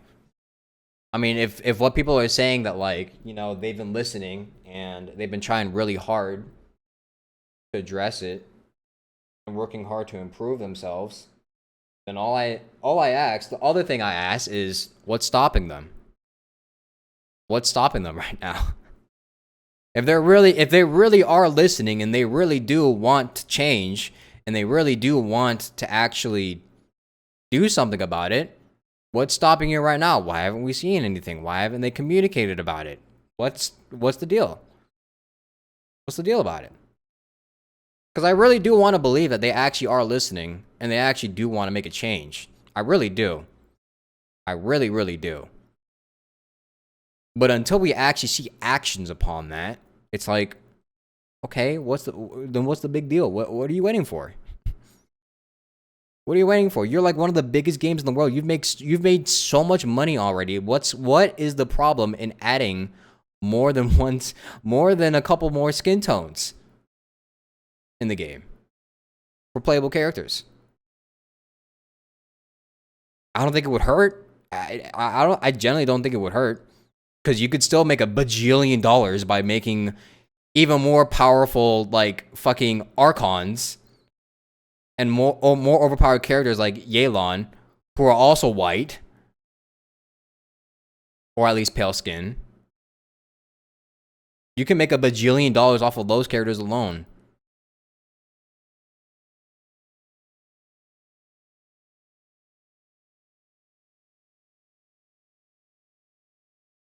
What real-life regions inspired the thematic design of Nathalan? Is it its cultures primarily of those pre-Columbian, Latin America, Sub-Saharan Africa, and Oceania?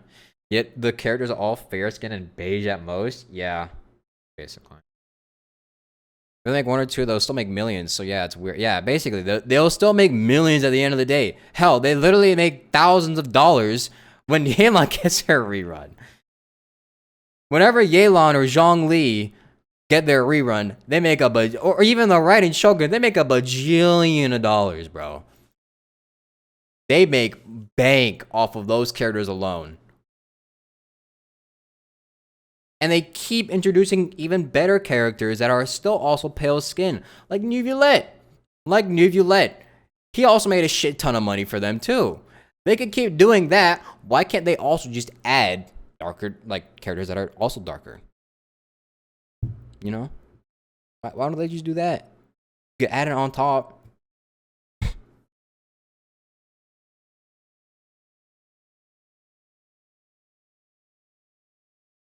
Rosara also has her own custom skin color to make her look not alive, so it can't be that hard. It really can't, honestly. It can't really be that hard. Thing is, if you make the character broken, most people will pull for regardless of how they look. I mean, yeah. If you make them broken, people will still pull for them. That'd be even better if you make them broken. Because then all the fucking meta slaves would then be like, oh, god damn. Fuck! I have to wish for this dude.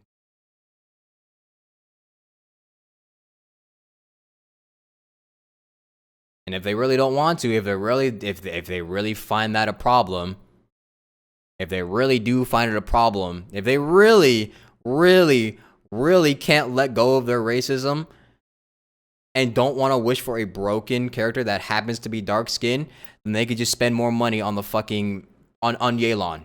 On another Yelan constellation, or Zhongli, or Raiden Shogun, or Nuvulette. Like,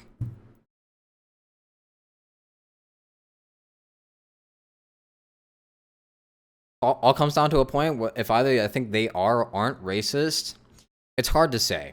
It's really hard to say, because the fact that they don't even speak on it in the first place is telling, but also not telling at the same time. Because if what you're saying, if what somebody said before is that they were listening about the feedback and they do want to change, then it kind of gives you hope that they aren't. But at the same time, when they don't really actually speak about it, like in their online presence, it's kind of like, I don't know.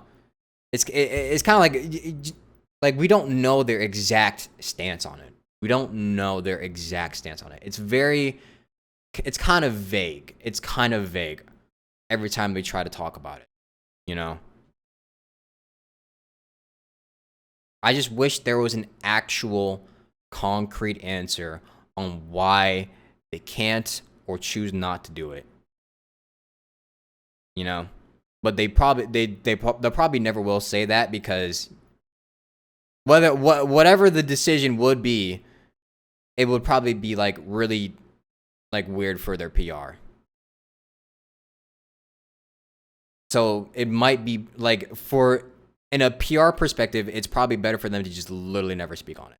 I don't know.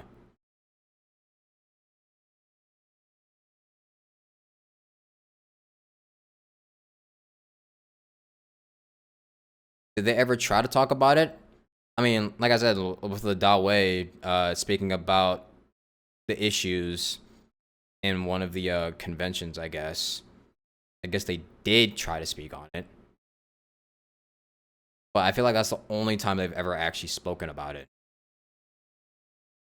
In like the past couple months.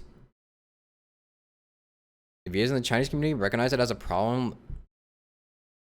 And if the people are recognizing it as a problem, I just don't know what's stopping them. I don't know.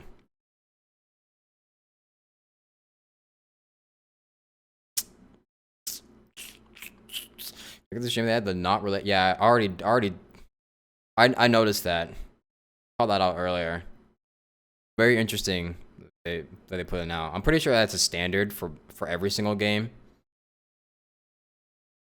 But everybody, like whenever that Okay.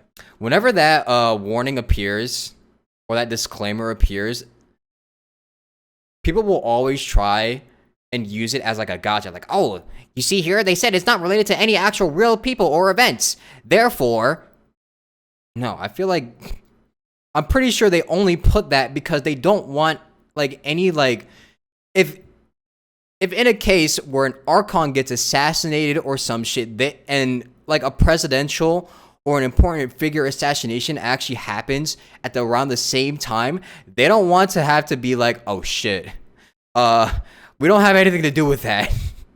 we did not like accidentally like plan out the future or some shit.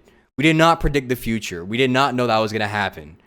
That's what they're trying to say, you know? They're just trying not to get into any trouble in case anything happens in the future that somehow has some sort of like resemblance to what happens in the game.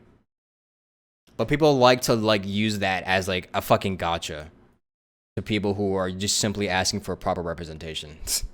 It's ridiculous.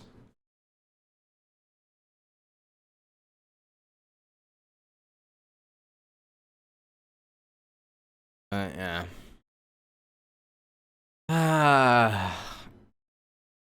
All I can wish is all I could do is hope. Maybe I'm on copium. Maybe I'm just running on fumes and hard copium at this point, but all I can do is hope. That's all you can do.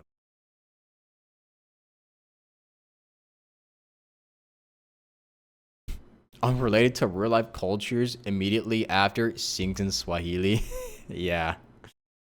That's what I'm saying. Like, these people don't understand that like if it really wasn't based on real life cultures, then why are they speaking in Swahili in the songs?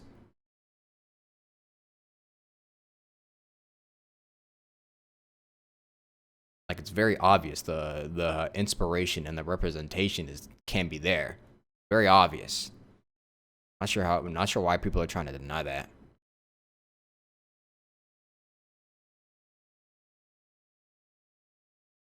About how he's rehearsing this big song and that he's going to perform it at the end of the event, and he keeps saying the word song. So when we got to that final performance, I was like, hey, just for funsies, since we're running ahead of schedule, can I do a version where I sing at the end just for fun? And the team was like, sure, if you can come You're up gonna ask, are there any really future quick, characters we in can HSR that do I it want in just the for fun. future? So I went on break for I don't like know 5 yet. minutes and came back. I don't think to there's anybody that's on my for the radar lyrics and for then, now. recorded it in one take.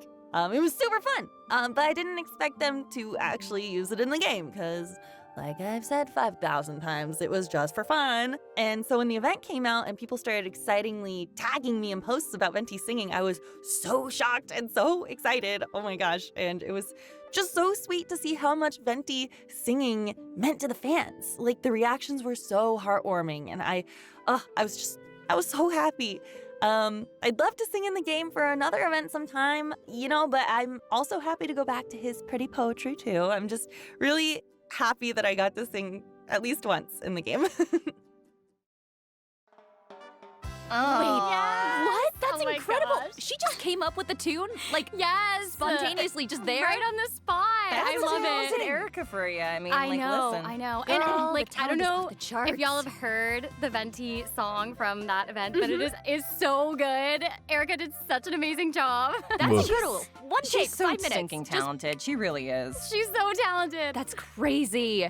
I know. Oh my Well, okay, so gosh. we've been hearing about how all these people feel like a connection to their character, and I was wondering, Crystal, if you have Oh! an answer to that. Oh my gosh. Ooh, juicy. I mean, yeah, no, I think one of the things that really brought me so close to Cloran was when I found out she was a secret nerd. Like, the second I found out she plays tabletop and like plays tabletop with her friends, like Navia, and I was like, that's crazy, because I walked in and everyone on the call was like, hey, so I don't know if you know about tabletop or like, you know, certain games involving tabletop. And I was like, are you kidding me? I live for that stuff. I love it so much. And so to be able to bring that side to her was just so incredibly fun. And I loved connecting with how much she like she's secretly super friendly. Like you don't expect it when you meet her. She's like super stoic and like down to business, but secretly she's just out here loving her friends and like supporting people. And yeah, I don't know. I loved that aspect of her. She really came alive when I found that much more about her personal life beyond her role in the court. It was so much fun. I still haven't played any of the other story quests. Thank you. Oh my gosh. Well, it's been so great to hear from all these different actors. I've loved this. This is great. His live stream was really long. How long has it been going? I know. I love hearing about how everyone connected, 2 hours like long. personally. It's like that little backstage Long-ass. glimpse that you don't usually get. It's a very long one. Yes.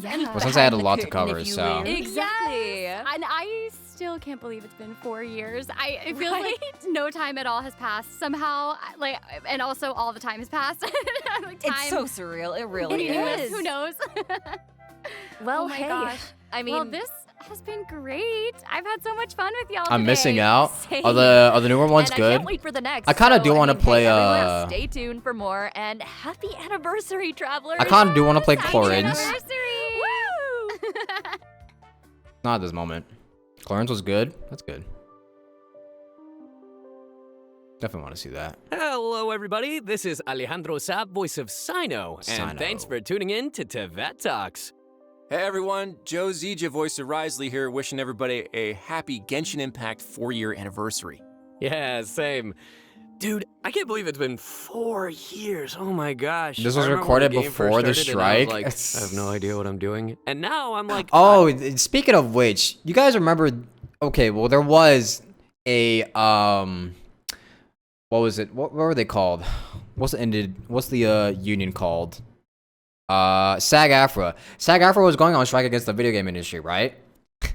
But you know what's really funny? What's really funny about SAG-AFTRA, and this is not a shot at Alejandro or anything like that, but what's really funny about SAG-AFTRA is that, like, when I saw that, I kind of doubted that it was going to go anywhere, because I remember at the very end of, like, the voice actor of the strike against the music industry, the movie industry in Hollywood, against them using AI, SAG-AFTRA actually struck a deal allowing them to use AI, but just basically allow them to use AI, but only with the voice actor's permission. So basically, they're still allowing them to use AI at the end of the day, just so that the voice actors can make money off of it. And then now, when they were doing the strike against the video game industry, they did the same exact thing. They still struck a deal allowing them to use AI. Just only letting the voice actors give their permission for it. That is so funny. Because I saw people like cheering for SAG-AFTRA when they were going for it. When they were going for the video game industry. I was like, these people are going to be so disappointed when they realize what's about to happen. These people have no idea that SAG-AFTRA is just going to fuck them over. Like, it's so sad that SAG-AFTRA is just not doing what we expected them to do. They're actually screwing over voice actors that are against AI, bro. It's so sad. Are they still on strike? I'm not sure. I'm not sure, but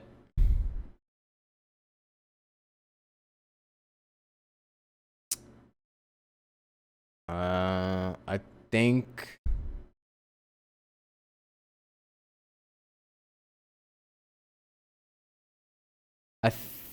they might still be. I'm not exactly sure. But regardless, I don't have any hope for them. I don't have any hope that they'll actually do anything positive. Still on strike? So you can't stream any Hoyoverse games?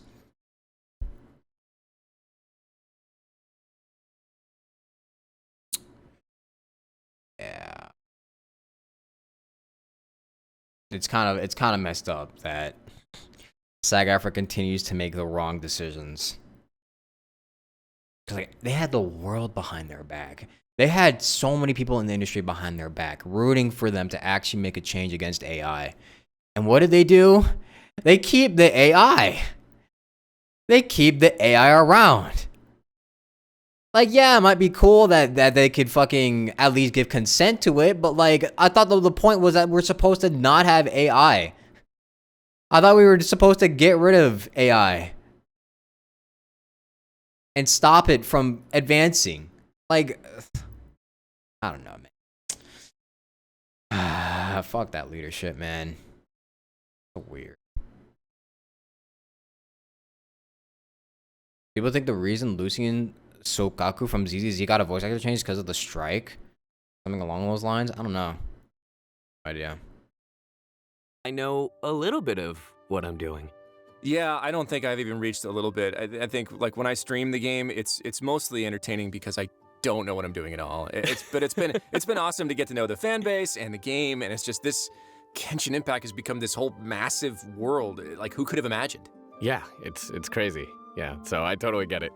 So, without further delay, let's check out what our voice actors have to say about this landmark occasion in our journey. Hi, I'm Erin Yvette, the English voice of the Knave, aka Arlecchino, aka Father. We've recorded say that many Sokaku Arlecchino pretty much scenes sound over like the years that Palmon? I Are am they the same really voice quite actor? fond of, but I don't know, think actually. the ones that I recall most break their warmly NDA, but are those that explored her moments of vulnerability and chilly tenderness, particularly in those few intimate moments with her children or with Claire V. I knew we made something special while in the booth, but oh boy. Watching the finished sequences with all the other actors' performances in there instantly made me so proud to be a part of this cast. And yes, it's also quite fun to play her viciously cool and aloof yet badass sides too. So thank you all for letting me be a small piece They never of this disclosed the huge original VA? narrative adventure, Oh. and for being such an incredible and welcoming community. Congrats And the new on one 4 either? amazing years, Genshin. Here's to many more. Man, Arlecchino is so cool, and I absolutely adored that story. It was dark, and it was just sad at times. But you know, a lot of work goes into building the voices for these characters, you know? Yeah, and sometimes like you don't know what the work's gonna be until you get there. One of my favorite lines of Risley's is, if the Duke wants somebody dead, he needs no justification. And a lot of people don't know that it's one of the first scenes we ever did in the booth. And I remember thinking like, whoa, this guy's like rough. He's a prison warden, he's over here saying he's above the law. Okay, I guess, you know, we'll play him tough, right? We'll play him really rough. And then it turned out that he was this really intelligent, respectable, even like kind man. Yeah. And so I just had to take that toughness that was, you know, kind of right out the gate and then apply it to his otherwise really formal language. He speaks really intelligently, but he's also got this kind of like blue collar spirit that makes for a super interesting mix. It was just one of those fun experiments in character development on the fly. Yeah, moments like that are absolutely awesome, especially when portraying these characters that have so many layers and so many dimensions. I mean, in Sino's second story, we got to see so many layers of Sino, you know? We're so used to him being nice to his friends after so many patches in Genshin Impact, you know? Like, he's like, oh, let's play Genius Invocation TCG. Here's a random joke. But it's Say funny cool jokes, that we Sino. finally got to, you know, a nice reminder that he's still Say the the general joke. Mahamatra. Yeah, and it, like all of us have our own little stories about how we came to it, and they're all really unique. So let's see how some others spent their time behind the mic for this. Yeah. First of all, congratulations on 4 years, you cute people. I mean, wow, I have been part of the incredible Genshin Impact universe for Navia. almost exactly a year now. And let me just say, I was instantly Doesn't she hooked. voice a From the character talented in team at MiHoYo, Star Rail and our now, voice the new one? directors, to the hardworking studio crew, and the players around the globe. There is such an incredible yeah. energy tying us all together. I instantly that recognized when her we started voice. our records and I dove into Navia's emotional roller coaster of a backstory, I knew that this game was something special. I mean, Malus and Silver still make me tear up just thinking about them. Oh, man. Silver and Malus. I miss those guys. They were so cool. They were funny, but man, good times. Yeah, I can't wait to meet him. I haven't got to that part of the game yet, so... Before we Spoilers? get any spoilers, let's hear from Amber and Stephanie. Yeah. What do you mean? He just spoiled that Malus and Silver are gone, bro. Congratulations on the 4-year anniversary. This year has been the most exciting for me. Where's the because Chris I get to Pratt be a voice part of actor a game announcement? that transcends not only story and beauty, but also a great community of players. Emily was such a fun character to play. She's calm during stressful or terrifying situations, yet gentle when it's called for. She can read the room and sniff problems out pretty quickly, too. I knew she had to be mature enough to have the smarts and kind enough to care for You others. actually liked Emily's character quest? Impressed me every day in the studio. When I found out which character I was to play and her impact in the game, I was on a break in I've heard she's also pretty and good the engineer told me as Emily well, was the as a main unit. character for this update. Initially, I didn't understand, but then once we recorded more and more, it hit me.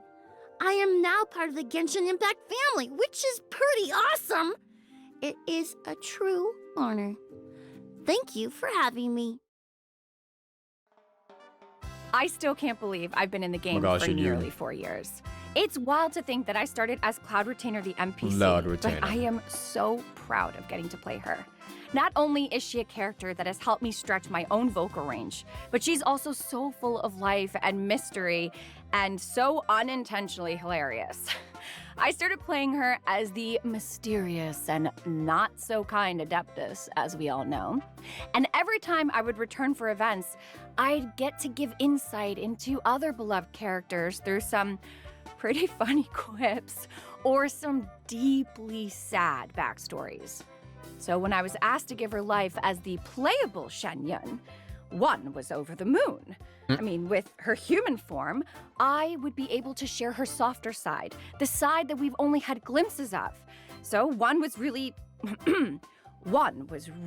loving getting to play the funny, soft, strong, and intelligent, sassy, and loving character that she is. She's mothering. I mean, she is the type of character that has made Mother is Genshin mothering. Impact so special for so many people throughout the years. So, thank you so much for asking me to be her, and happy 4-year anniversary, Genshin Impact. Oh, man, I'm a nerd for this game. I love Genshin Impact, and just hearing so many people and all of the actors in this cast just be so excited about it, I'm not gonna lie, it made me tear up a little, and I know that folks are gonna be like, no, you didn't, and I'm like, man, it just makes my heart all warm. Let the and man fuzzy. cry. Like, Yeah. come on, let him feel a little bit. One of the things, like the through line here for me is how we have this thing called Genshin Impact, or any story really, and all we're hearing from actors is that how it evolved, right? Like no one knows what shape it's going to take. You just release this thing into the world, and then the collaborative efforts of all these people kind of morph and change, and it's developed so organically. It's really, really cool, like a living, breathing organism, but it's just art. Yeah. And I'm just so honored that I get to be a part of this, of the English cast Same. with you and everybody else. Yeah. Well, everyone, that's a wrap on Teyvat Talks. Thanks for tuning in. These 4 years of Genshin Impact have been amazing, and the adventure continues on. 4 fucking years, holy shit. 19 when I started playing this game, Jesus Christ. Alright. Well, with that done, so plenty of things to look forward to in this update. If you are really looking forward to Natsulan, you got all the banner, like the character wish banner and the weapon banner wish changes. We have the new artifact stuff, basically kind of the same way that it works in Star Rail. And characters, the music, the region, and all that to look forward to. Won't be that bad of a patch, I feel. It won't be that bad of a patch. But that's only regardless of the obvious issues surrounding Natsulan and its representation itself. Finally, it's over. How long did it take to do that? 3 hours. Jesus Christ.